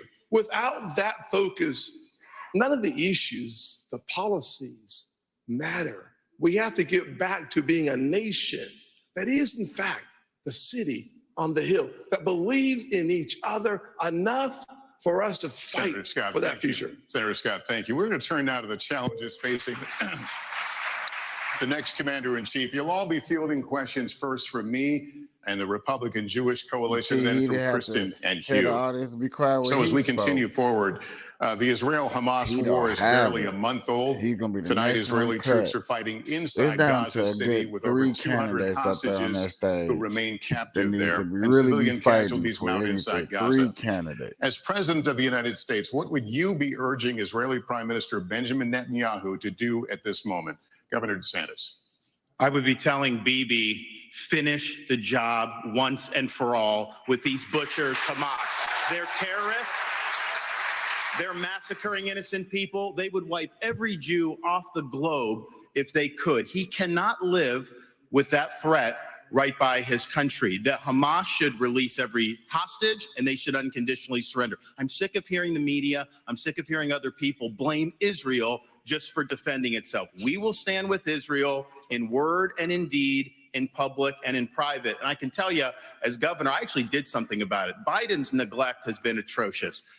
We had Floridians that were over there after the attack. He left them stranded. They couldn't get flights out. So I scrambled resources in Florida. I sent planes over to Israel, and I brought back over 700 people to safety. There could have been more hostages had we not acted. And I'll tell you this, I met the first plane load when they came to Florida, and one of the mothers pointed to a 6-year-old daughter, and she said, my daughter had been saying the last 2 nights, Mommy, I don't want to hear any more bombs, no more rockets. I just want to get back to Florida. So there's a difference between words and deeds. We acted and we saved lives. Thank you. Ambassador Haley, what would you do? What would you be urging Prime Minister Benjamin Netanyahu to do? Would you consider humanitarian pause, for example? The first thing I said to him when it happened was I said, finish them. Finish them. And the reason is I worked on this every day when I was at the United Nations. And we have to remember that they have to, one, eliminate Hamas, two, support Israel with whatever they need whenever they need it, and three, make sure we bring our hostages home. We need to be very clear-eyed to know there would be no Hamas without Iran. There would be no Hezbollah without Iran. There would not be the Houthis without Iran. And there wouldn't be the Iranian militias in Syria and Iraq that are trying to hit our military men and women if it hadn't been for Iran. And who is funding Iran right now? China is buying oil from Iran. Russia is getting drones and missiles from Iran. And there is an unholy alliance. We need to be clear-eyed. The last thing we need to do is to tell Israel what to do. The only thing we should be doing is supporting them and eliminating Hamas. It is not that Israel needs America. America needs Israel. They are the tip of the spear when it comes to this Islamic terrorism, and we need to make sure that we have their backs in that process. All right. Thank you. Mr. Ramaswamy. Mr. Ramaswamy, any daylight between you and the candidates we just heard on this issue on what you would tell the Prime Minister? Not in terms of what I would tell the Prime Minister, no. In fact, I would go one step further. The founding vision of Israel was based on the idea that they don't want to depend on anybody else's sympathy or direction in defending themselves. So what I would tell Bibi is that Israel has the right and the responsibility to defend itself. I would tell him to smoke those terrorists on his southern border, and then I'll tell him as President of the United States, I'll be smoking the terrorists on our southern border. That's his responsibility. This is our responsibility. That's how we move forward. But I want to be careful to avoid making the mistakes of the neocon establishment of the past. Corrupt politicians in both parties spent trillions, killed millions, made billions for themselves in places like Iraq and Afghanistan, fighting wars that sent thousands of our sons and daughters, people my age, to die in wars that did not advance anyone's interests, adding $7 trillion to our national debt. And Joe Biden sold off our foreign policy. Joe Biden's son, Hunter Biden, got a $5 million bribe from Ukraine. That's why we're sending $200 billion back to that same country. The fact of the matter is the Republican Party is not that much better. You have the likes of Nikki Haley, who stepped down from her time at the UN. Bankrupt or in debt was her family. Then she becomes a military contractor. She joins the board of Boeing and otherwise, and is now a multimillionaire. So I think that that's wrong when Republicans do it or Democrats do it. That's the choice we face. Do you want a leader from a different generation who's going to put this country first? Or do you want Dick Cheney in 3-inch heels? All right, Mr. In which case, we've got two of them on stage Mr. tonight. Ramaswamy, thank you. Senator Scott, yes, Senator, same question to you about you're the president, you're on the phone in the Oval Office with the Prime Minister, you tell him what? Well, number one, I would tell Prime Minister Netanyahu, not only do you have the responsibility and the right to wipe Hamas off of the map, we will support you. We will be there with you. We'll stand shoulder to shoulder. There will be no daylight. But I would change the station a little bit, though, and head back home to America. I would say to I have a President problem Biden, when y'all like wiping diplomacy somebody off only the face of is the a map. weak A lot of people strategy. that Appeasement starts leads rise to in war. America. From President Obama to President Biden, Obama sent millions to Iran. Frankly, President Biden has sent billions to Iran. That is why I've said that there's blood dripping from the hands of President Obama and President Biden. I would tell President Biden with great clarity, if you want to stop the 40+ attacks on military personnel in the Middle East, you have to strike in Iran.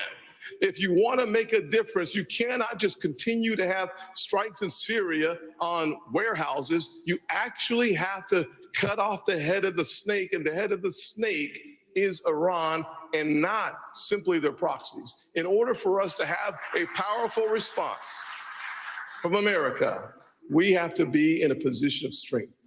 As President of the United States, my foreign policy is simple. You cannot negotiate with evil. You have to destroy it. All right, Senator Scott, thank you. Governor Christie, I want to get you to weigh in here. Look, Lester, these problems are so big and serious that the first thing I would say to Prime Minister Netanyahu is pretty simple.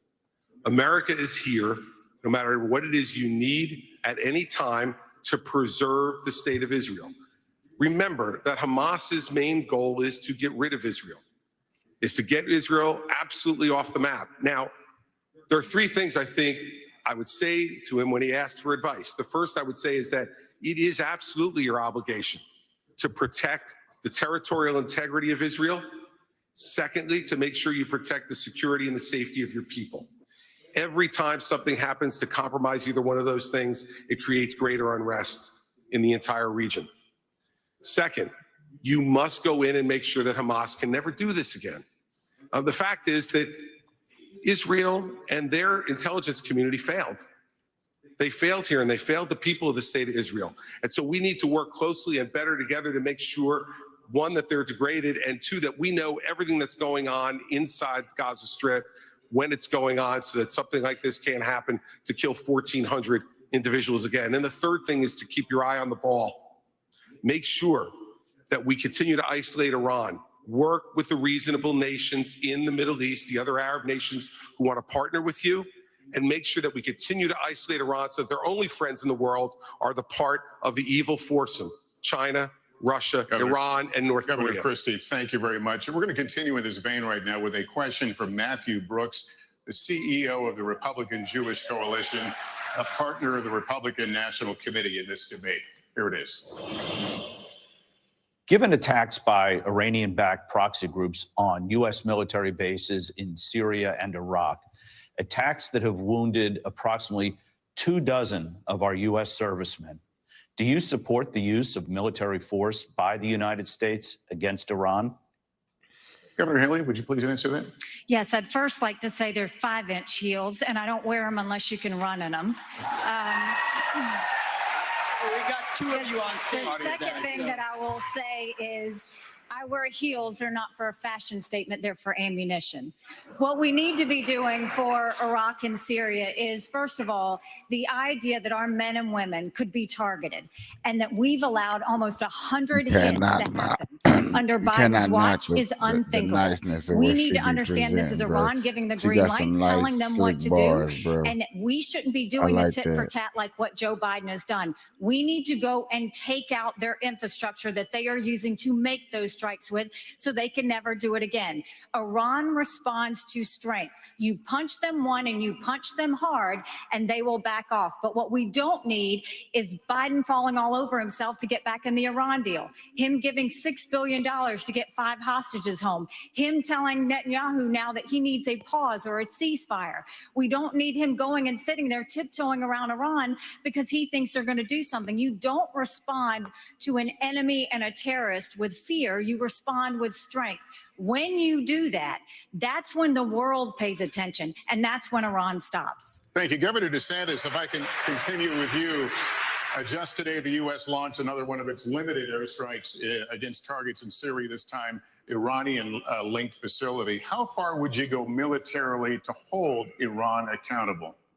Well, first, Matt, thanks for your question, and I appreciate what you've done over the last month. I know it's been very difficult for the community, and appreciate you guys rallying together in difficult times. I actually served in Iraq back in the day, and we had al-Qaeda in Iraq. You had Shia militias that were funded by Iran that were killing hundreds and hundreds of U.S. troops. And as commander-in-chief, I am not going to put our troops in harm's way unless you're willing to defend them with everything you have. Biden has them out there. They're sitting ducks. He's doing glancing blows. That's just inviting more attacks from the Iranians. I would say you harm a hair on the head of an American service member, and you are going to have hell to pay. We are not just going to sit there and let our service members be sitting ducks, and that's true whether it's Iran or whether it's any country on the world. We have to be strong, and we have to defend the people who defend us. All right, thank you, Governor. Now our second and final question from Matthew Brooks. How far do you want to go? Please watch. Jewish students across the country are threatened and under attack. What do you say to Jewish students on college campuses who feel unsafe given the dramatic rise in anti-Semitism? And what do you say to university presidents and college presidents who have not met the moral clarity moment to forcefully condemn Hamas terrorism. Mr. Ramaswamy, would you like to take that one? Absolutely. I think the scourge of anti-Semitism across this country, including at places like my alma maters and places like Brooklyn Bridge in New York, it's sad to see, but here's what history teaches us. Anti-Semitism is a symptom of a deeper cancer in a country and a society that is lost, and we are lost. Several years ago, when I wrote my first book, Woke Inc., I was talking about they were chanting death to America, death to white people, death to Christians. Nobody was waking up back then. Now it's even bad. Now they're saying death to Israel and worse. So it is wrong, but we have to get to the root cause here. Now, I think it's really important that we do this through leadership, not censorship. Leadership means fill that void with purpose and meaning. Dilute this wokeism and anti-Semitism to irrelevance. These kids, they have no idea what the heck they're even talking about when they're siding with Hamas over Israel. They are fools. But I also want to caution here, if we go the direction of Ron DeSantis or Nikki Haley, with whom I respectfully disagree on this issue, pro-censorship, telling student groups to disband, mark my words, soon they will say if you question a vaccine and its side effects, you're a bioterrorist. Soon they will say that if you show up at a school board meeting, you're a domestic terrorist. Soon if they say that J6 prisoners should be released, you're an insurrectionist terrorist. So that's where this road ends. We don't quash this with censorship because that creates a worse underbelly. We quell it through leadership by calling it out. These university administrators have lost their way, and we need leadership at the top in the United States of America that restores our founding values and that has no place for this kind of anti-Semitic hate. That's where I stand while respecting our Constitution. Your time is out. Senator Scott, let me get you to weigh in on what you just heard. Well, let me just say to every single university president in America, federal funding is a privilege, not a right. Number one. Number two, to every student who've come to our country on a visa to a college campus, your visa is a privilege, not a right. Number three, any campus that allows for anti-Semitism and hate, to allow students to encourage terrorism, mass murder, and genocide, you should lose your federal funding today, period. To all the students. Now you see how on firmly visas he talking. who are He do that all encouraging night. Jewish Not on genocide, Sunday. I would really deport treating you y'all. from those campuses. We have to stand strong with our Jewish Americans. At the end of the day, we should not have our Jewish students in a library being told to hide. On our streets in New York, a Jewish citizen has the right to walk on the streets of America with no fear. They have the right to go to college campuses, go to class, and not fear.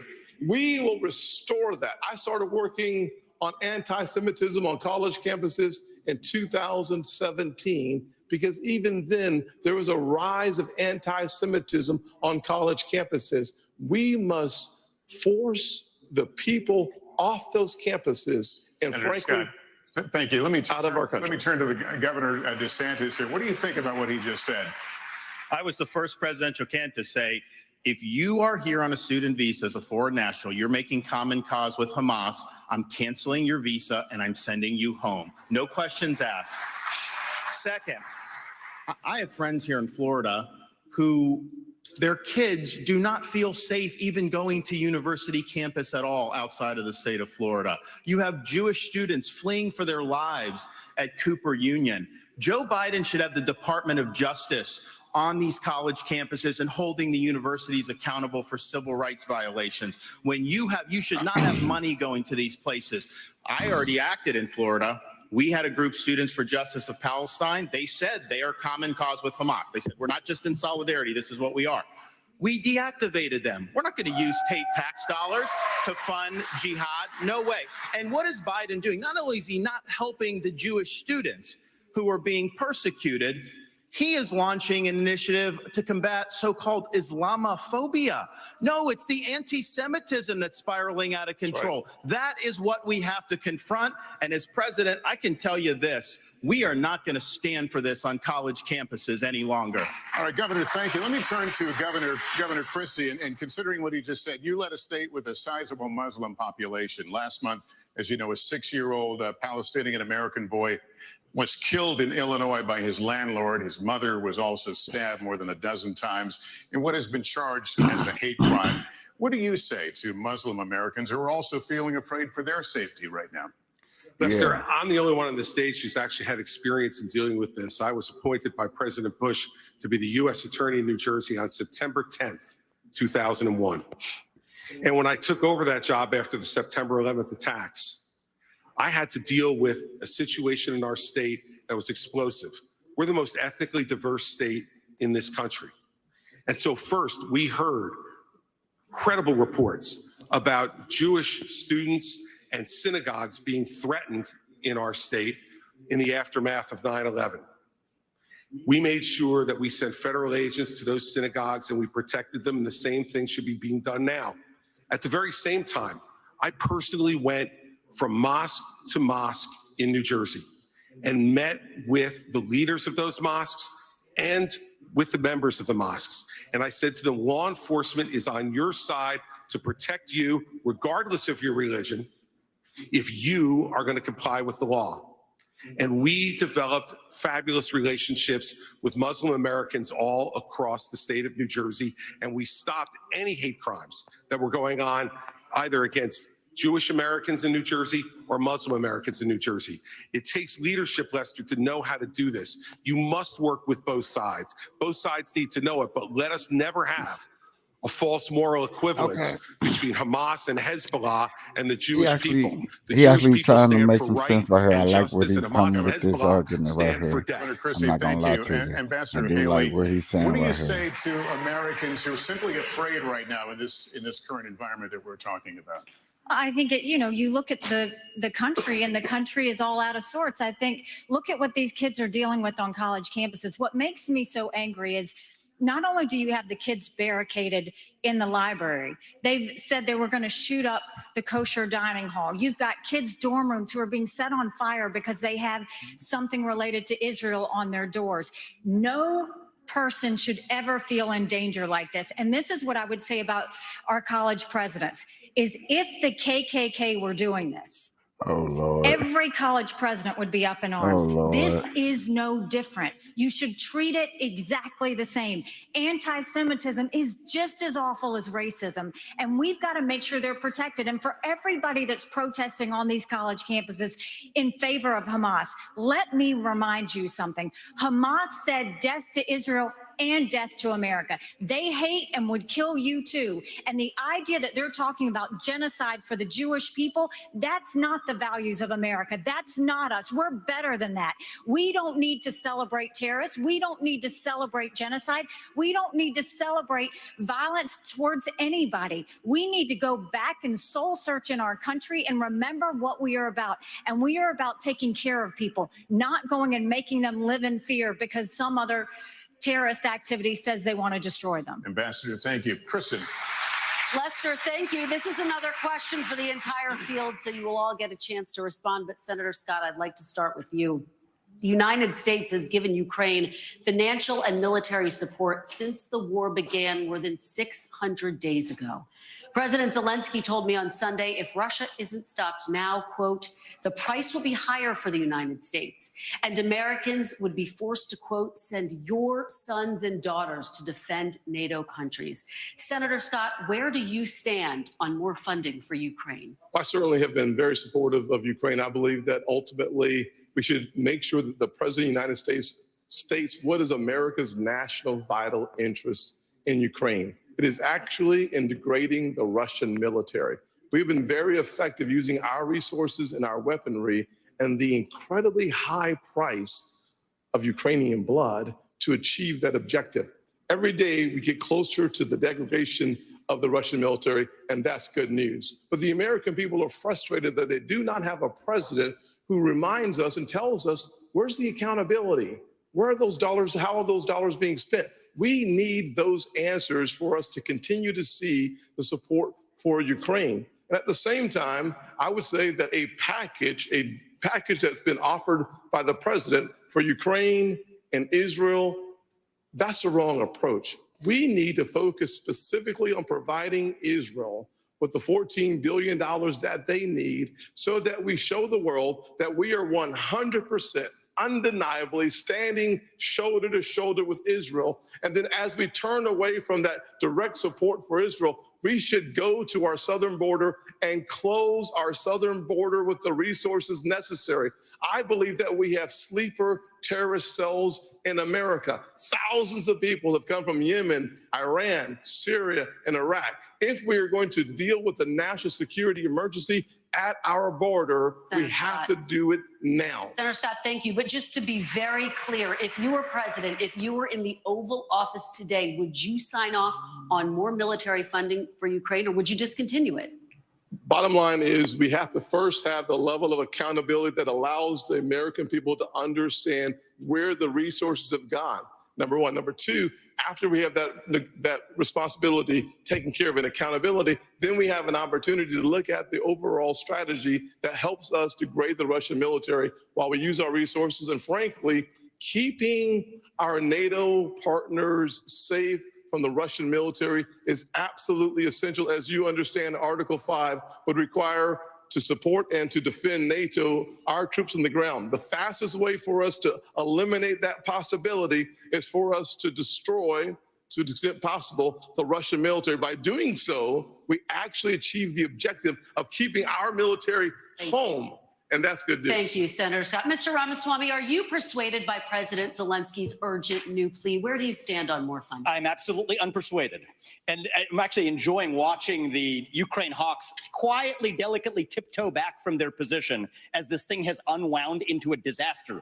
The first half of this race, I was the only person standing for it. Now they're actually quietly coming around to being more cautious, as they should. Level with the American people here. Ukraine is not a paragon of democracy. This is a country that has banned 11 opposition parties. It has consolidated all media into one state TV media arm. That's not democratic. It has threatened not to hold elections this year unless the U.S. forks over more money. That is not democratic. It has celebrated a Nazi in its ranks, the comedian in cargo pants, a man called Zelensky, doing it in their own ranks. That is not democratic. More facts for you that you won't hear from the mainstream in either party or the mainstream media. The regions of Ukraine that are occupied by Russia right now in the Donbass, Luhansk, Donetsk, these are Russian-speaking regions that have not even been part of Ukraine since 2014, that other people probably couldn't name those provinces for you. Those are the hard facts. And so to frame this as some kind of battle between good versus evil, don't buy it. And I'd like the likes of the sharpest of the war hawks on Ukraine, Nikki Haley, to have some accountability and answer. Do you want to use U.S. taxpayer money to fund the banning of Christians? That is actually what's happening.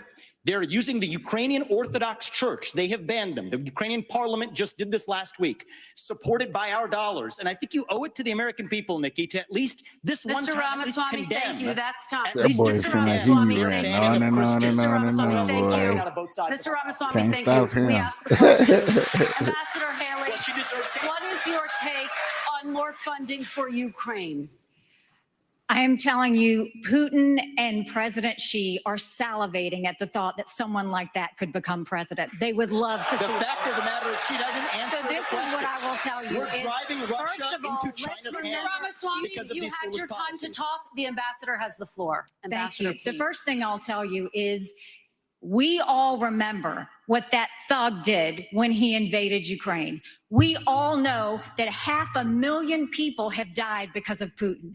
And here is a freedom-loving, pro-American country that is fighting for its survival and its democracy. No, I don't think we should give them cash. I think we should give them the equipment and the ammunition to win. And I'll tell you, if Biden had done it when they first asked for it, this war would be over. But let's also remember this.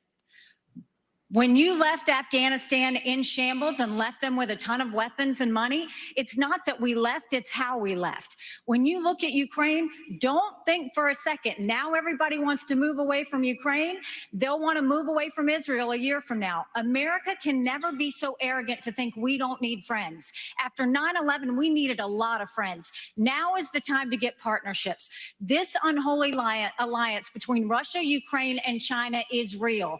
There is a reason the Taiwanese want us to support the Ukrainians. It's because they know that China is coming after them next. There is a reason Ukrainians want us to support Israelis, because they know that if Iran wins, Russia wins. Ambassador, we have to see the combination of the three. Ambassador, thank you. Governor Christie, what is your take, and how long should Americans be expected to help fund the war in Ukraine?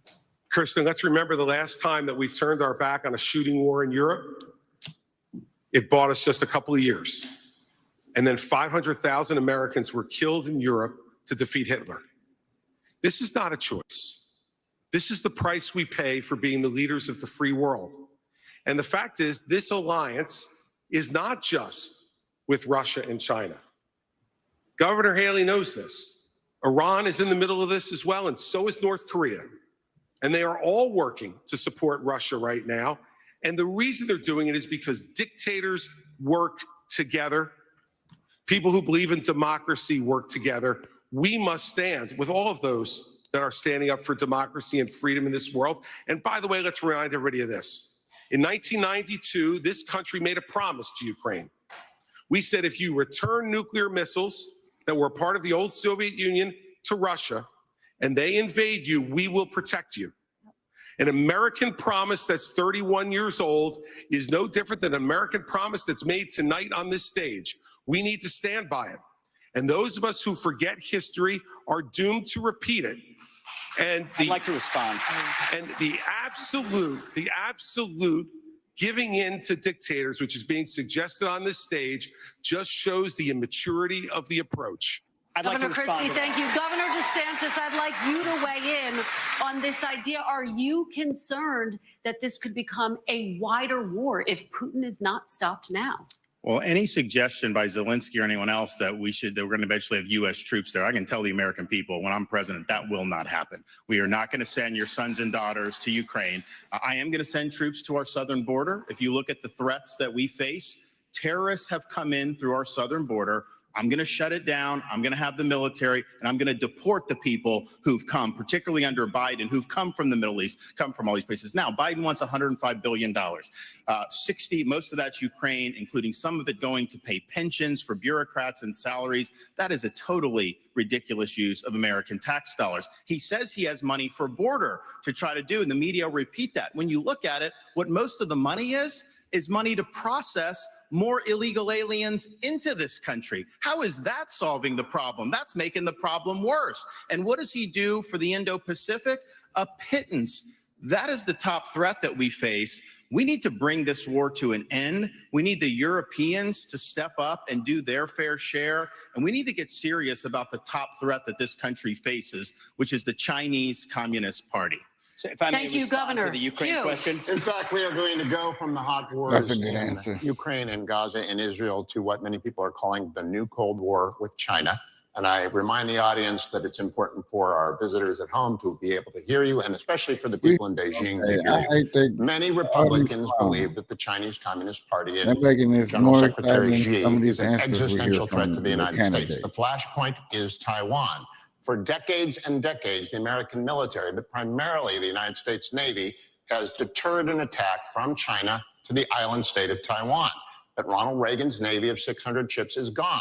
Now, the question to you is, and I'll start with you, Ambassador Haley, because you were in President Trump's cabinet. His goal was a 355-ship Navy. That's what he pushed for. He got to 300.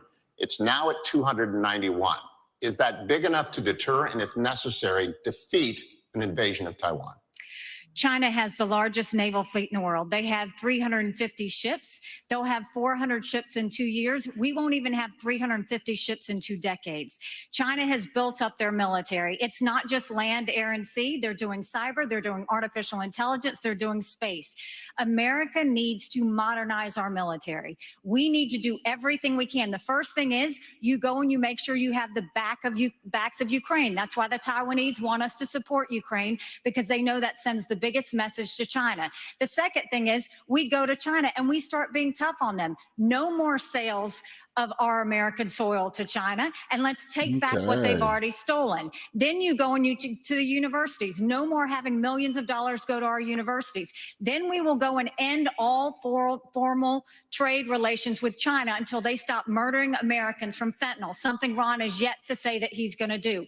And then we modernize our military. When we strengthen our military, when we modernize it with the focus of cyber, artificial intelligence, and space, when we make sure that we have the backs of our friends, whether it's in Israel, whether it's in Ukraine, and we should be arming Taiwan. Make sure they have the equipment they need. Make sure they have the training they need now. There's nothing China fears more than knowing that America will have Taiwan's back. Let's make sure that we show it by making sure they have the equipment they need. Governor DeSantis, my question is specifically about the Navy. It's at 291. It's going to go down perhaps as low as 280. Is it enough? And what would you build if you were going to build more?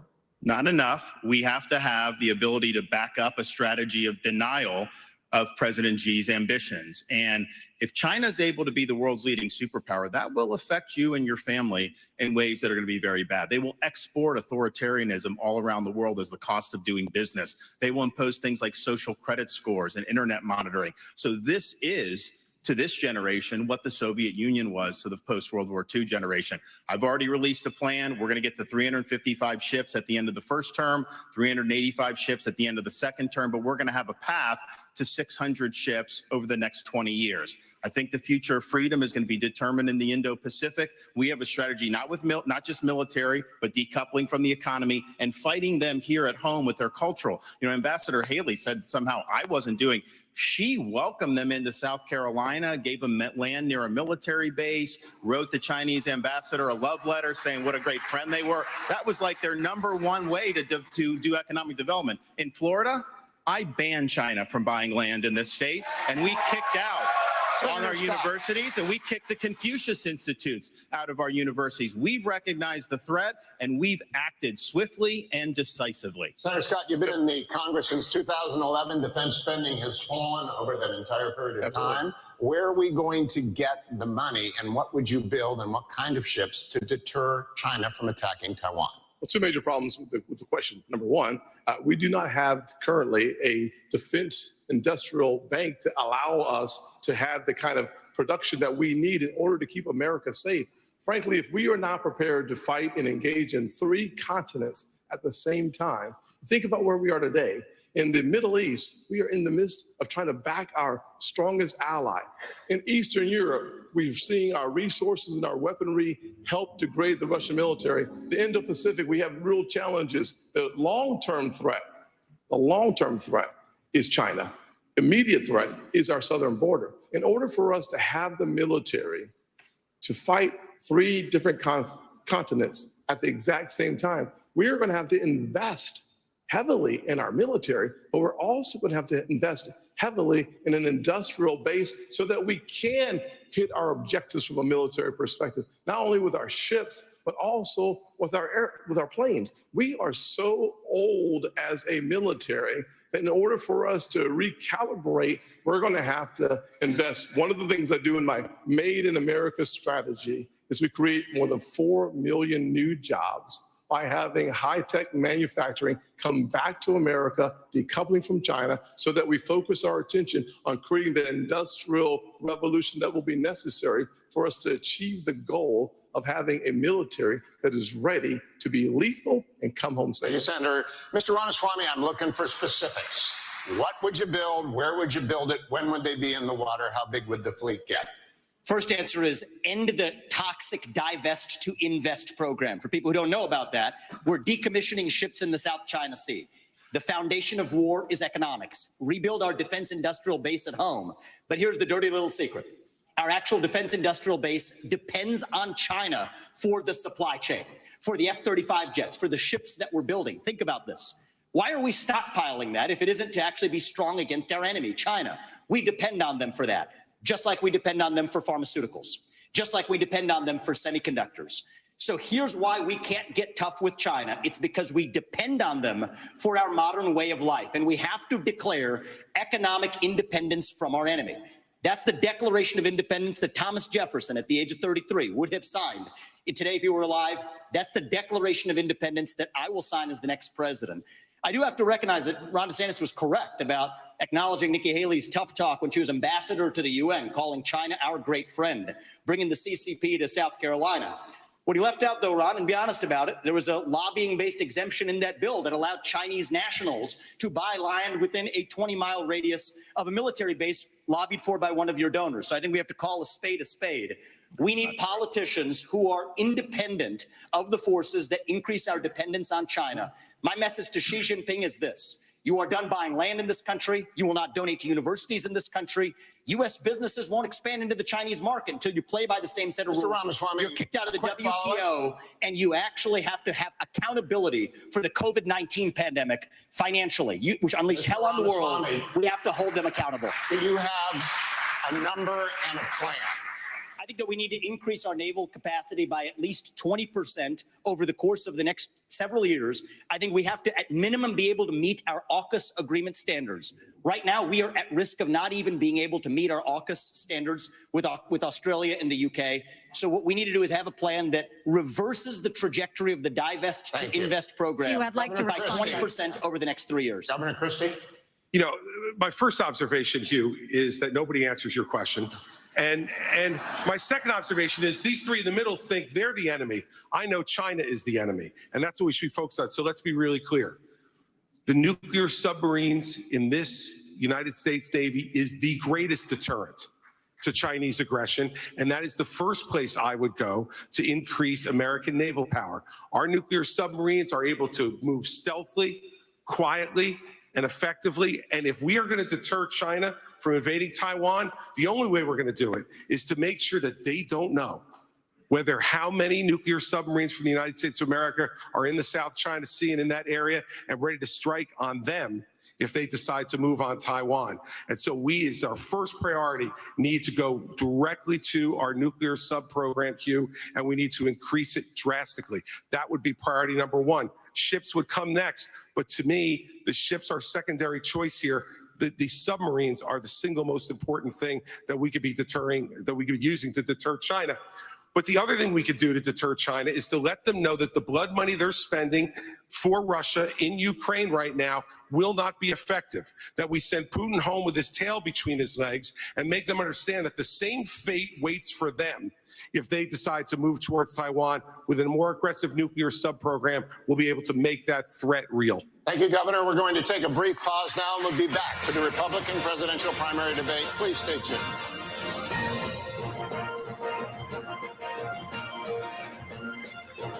Not everyone's life runs in straight lines. At Sophia, we get that. Our flexible, affordable, self-paced college-level courses help thousands of people just like you complete their degrees for only $99 a month. Find your courses. Complete them at your own pace, anytime, anywhere. Submit to your school for credits. Keep going. Keep pushing. Keep learning. With Sophia, you got this.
welcome back to tonight's NBC News Republican Presidential Debate. Once again, here's Hugh Hewitt. Thank you, Lester. We're going to stay on China, and we're going to talk specifically about TikTok. Last week, Congressman Mike Gallagher, who is chairman of the House Bipartisan Select Committee on the Chinese Communist Party, published a long essay on TikTok following the flooding of pro-Hamas propaganda onto TikTok accounts across the United States. Chairman Gallagher called it shocking. He called the app predatory, controlled by America's preeminent adversary, one used to push propaganda and divide America. It's spyware, he said, a means of surveillance. Governor Christie, do you agree with Chairman Gallagher? And if so, would you ban or force the sale of TikTok? I agree 100% with Chairman Gallagher. And let me say this. TikTok is not only spyware, it is polluting the minds of American young people all throughout this country, and they're doing it intentionally. And when you saw what happened in the last few weeks with all of this anti-Semitic, horrible stuff that their algorithms were pushing out at a gargantuan rate, this is China trying to further divide the United States of America. And this is one of the big failings among many of the Trump administration. He talked tough about TikTok. I heard him do it many times. But when it came down to it, he did not ban them when he could have and should have. And now since then, we've had an additional nearly 6 years of this type of poison being put out throughout the United States, even putting aside the spying, which we know is going on, and the theft of American personal data and information. So in my first week as president, we would ban TikTok. They want to go ahead and sell it, let them go ahead and sell it. But I'll tell you another reason we would do it. Facebook's not in China. X is not in China. They're not permitting a free flow of information to the Chinese people from our social media companies, yet we just open the door and let them do what they're doing. TikTok should be banned because they are poisoning American minds, and I would do it week one. Thank you, Governor. I want to go to Governor DeSantis. Would you ban or force the sale of TikTok, regardless of whether or not China allowed American apps to operate in China? Yes, I think that China is the top threat we face. They've been very effective at infiltrating different parts of our society. So my policy on China and the Chinese Communist Party is very simple. We win, they lose. And in order to do that, it's not just military, it's economic, and it's cultural. And as the dad of a 6'5" and a 3-year-old, I'm concerned about the data that they're getting from our young people and what they're doing to pollute the minds of our young people. These kids get these devices and they have a mind of their own. And I know a lot of parents are looking, it's hard to even keep it out. China's obviously the most extreme, but this is happening with other things. So we are going to do that, and we are going to make sure to protect the American people. It's a full spectrum approach to be able to fend China off. Yes, military deterrence. Yes, economic decoupling, but also their role in our culture. If we ignore that, we're not going to be able to win the fight. Thank you, Governor. Ambassador Haley, speak to the parents out there. There are probably TikTok apps on half the phones in this auditorium. No, I'm going to speak to the fact that 2 people hit me and you didn't let me respond. So let's first talk about the fact that they want to talk about the Chinese land from 10 years ago. Yes, I brought a fiberglass company 10 years ago to South Carolina. But Ron, you are the chair of your economic development agency that as of last week said Florida is the ideal place for Chinese businesses. Not only that, you have a company that is manufacturer of Chinese military planes. You have it. They are expanding 2 training sites at 2 of your airports now, one which is 12 miles away from a naval base. Then you have another company that's expanding, and they were just invaded by the Department of Homeland Security. So mine was 10 years ago. You gave Yours them was stuff. 6 I months didn't ago. give them anything. What's your story? And I abolished that agency that she's talking about. No, Enterprise Florida, we abolished it. And of course, we banned China from buying the land. website Not last exactly week. a Go great check. recruiting pitch if you're banning them from purchasing You land. scrubbed at the all. So website we stood last up week. and Thank you, done the Ambassador right thing Haley. in Florida.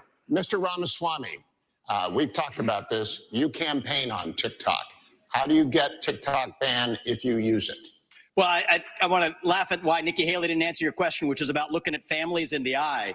In the last debate, she made fun of me for actually joining TikTok while her own daughter was actually using the app for a long time. So you might want to take care of your family first. Leave my daughter out of your voice. Adult daughter. The next generation of Americans are using it. And that's actually the point. You have her supporters propping her up. That's fine. Here's the truth. The easy answer is actually to say that we're just going to ban one app. We got to go further.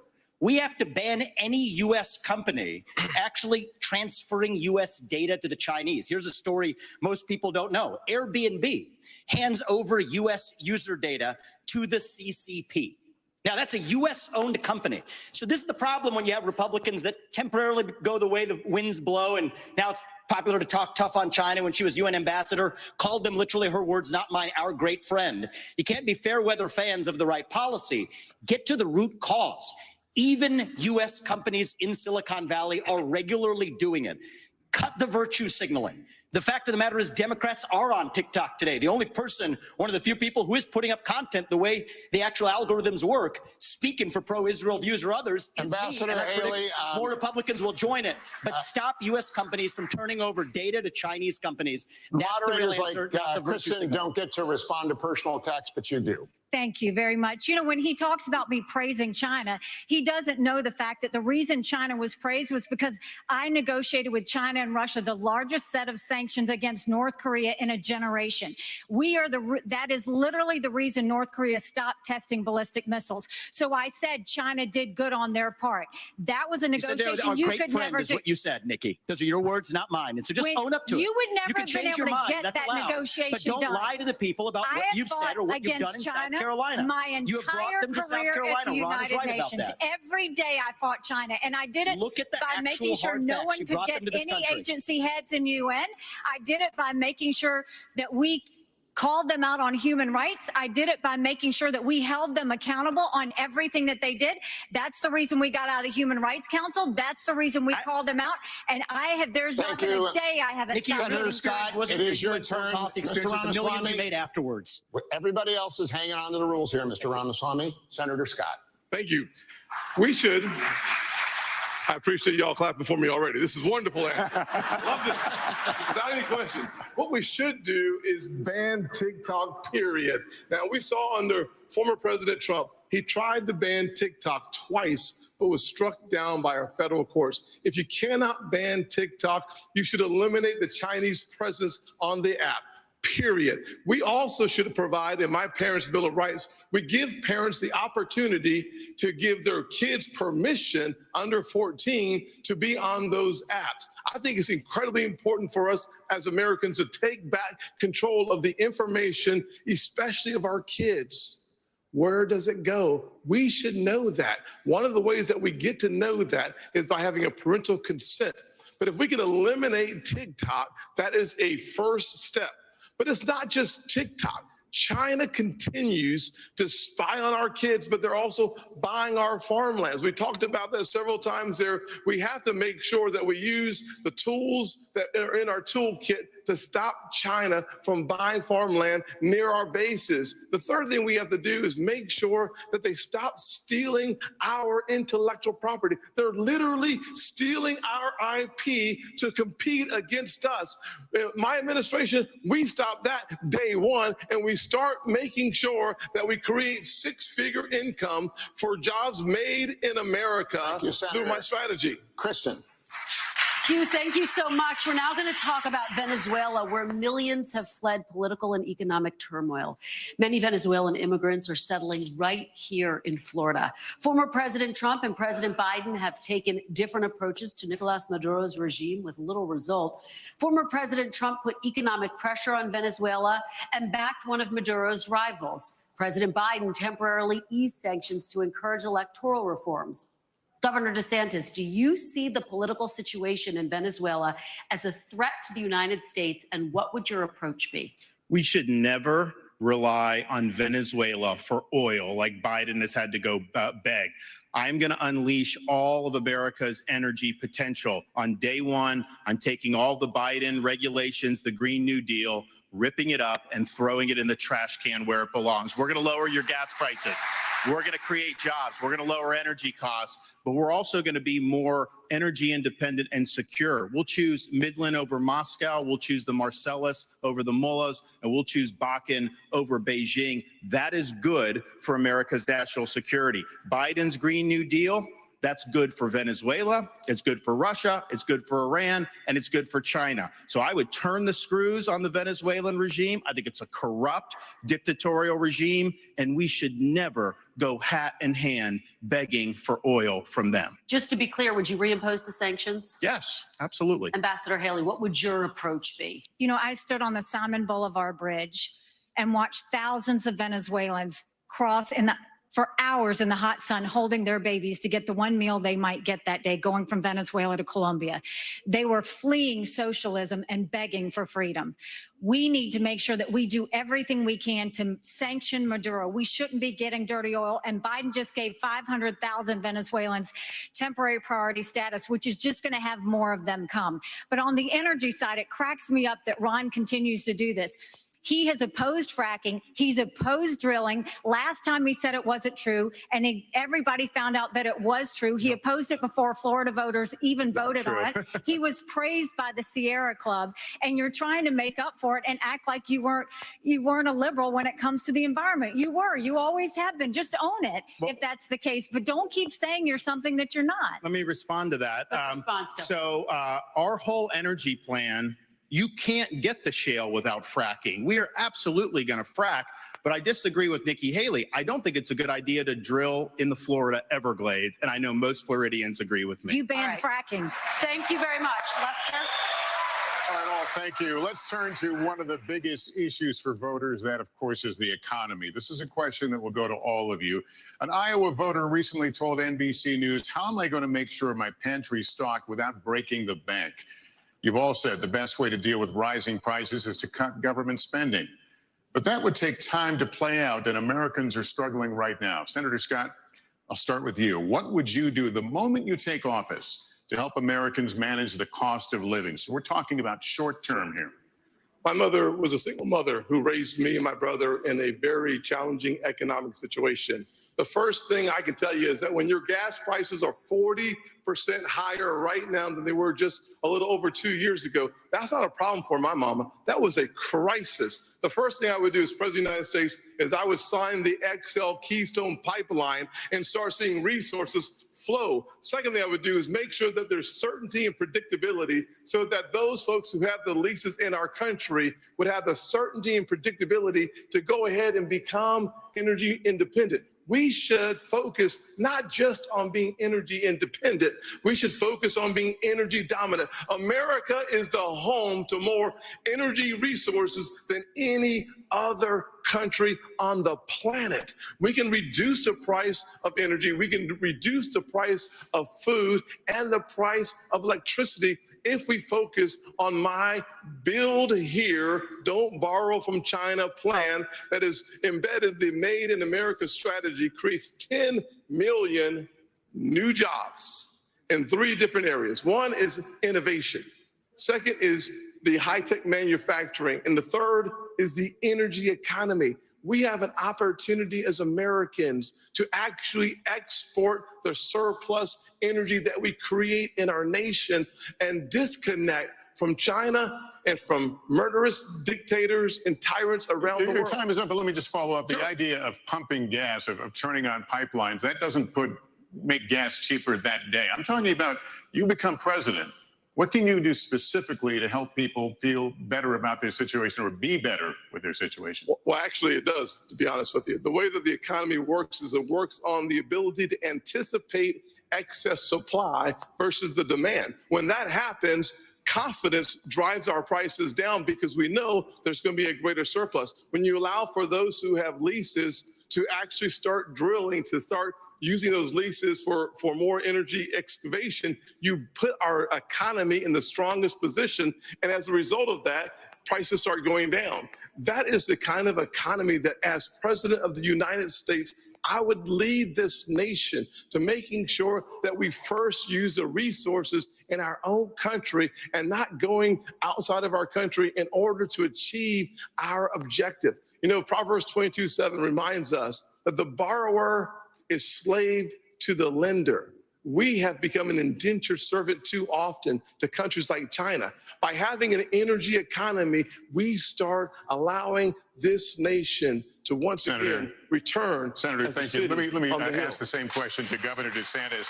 Can you give us some, you ticked off a number of things a moment ago, but some specific examples of ways that would put people on a better economic footing right away? So I started off working minimum wage jobs. I did $6 an hour as an electrician's assistant. I worked all kinds of things to be able to get through school. And I did that because I believed in America, if you work hard and get the most out of your God-given ability, you can get ahead. And what's happening now, many of you are working hard and you're falling further and further behind. I've met people in Iowa, New Hampshire, and all across the country who've talked about all the burdens that they're facing with the rising prices. And I've heard from multiple people the same story. When they go grocery shopping, what they now do is they figure out what they have to take out of the cart once it's ringing up, because it rings up so much faster and so much higher at the cash register that they can't afford the full cart of groceries anymore. We have to restore the American dream in this country. What can you do on day one? Here's what I'm going to do. I'm going to take all the executive orders, the regulations, everything involving Bidenomics. I'm going to rip it up. I'm going to throw it in the trash can on day one where it belongs. That is going to give the economy breathing room. And I'm also going to rein in the Federal Reserve. They have helped create, with their reckless monetary policy, what we have faced since the COVID-19 pandemic. They botched it. Congress botched it. Both parties are to blame. Fed should focus on stable prices. They are not an economic central planner for the American people. Governor, thank you. Mr. Ramaswamy, weigh in on this. Sure. Ways that you can improve people's financial condition in the short term. Right. And as a CEO, the economic question is core to my vision and policy prescription for this country. Increase the supply of everything. It's the law of supplies and demand. Increase the supply of energy. That brings down the cost of energy, grows the economy. Drill, frack, burn coal, embrace nuclear. Increase the supply of labor in this country. Stop using our taxpayer money to pay people more to stay at home instead of to go to work. Increase the supply of housing. People don't talk about this one in the Republican Party. The land use restrictions are constricting the supply of housing. That's making housing more expensive for ordinary Americans across this country. So that's the true answer. And I think it takes a CEO in the White House who actually understands this to get this done. Because Americans at home, they know the Bidenomics is a lie. Prices are going up. Interest rates and mortgages to buy your home are going up. But wages have remained flat. That's the hard diagnosis for our economy. And this is about more than just our economy. I say this as a member of my generation. I'm 38 years old. I'm the youngest person ever to run for U.S. president as a Republican. The reason my generation has lost our sense of national pride, in part, is because people in my generation feel like the American dream isn't available to them. And part of the reason why is we've burdened them with four-year college degrees that did not serve their head start on the American dream. People will be more proud of a country if we're all making more money in that country. This is how we revive national pride and our identity, and it will take a CEO in the White House with zero-based budgeting, by the way, to take on the federal debt to get this job done. Let me turn to Governor Christie on that. Well, look, Lester, part of the entire premise of the question, and I agree with Tim on this, is absolutely energy is the key to this because it drives every one of those other prices. You know, food gets to your grocery store, it gets trucked. And those truckers have to pay for fuel, for the higher fuel prices. And when you go ahead and you tell people, we are going to unleash every bit of American energy, every bit of its potential, what happens in the futures markets? The prices go down because those people who are believing that the Biden program will continue are the ones who are bidding this up. And let me tell you the other place that's bidding it up, in the Middle East. And so if you don't believe that making sure that Israel and that Israel situation that's going on right now isn't resolved and resolved quickly as President of the United States and bring stability back, that will also not permit countries like Saudi Arabia and others to be able to jack their prices as well in what they say is in response to a crisis, when it's really what it's in response to is putting more money in their pocket.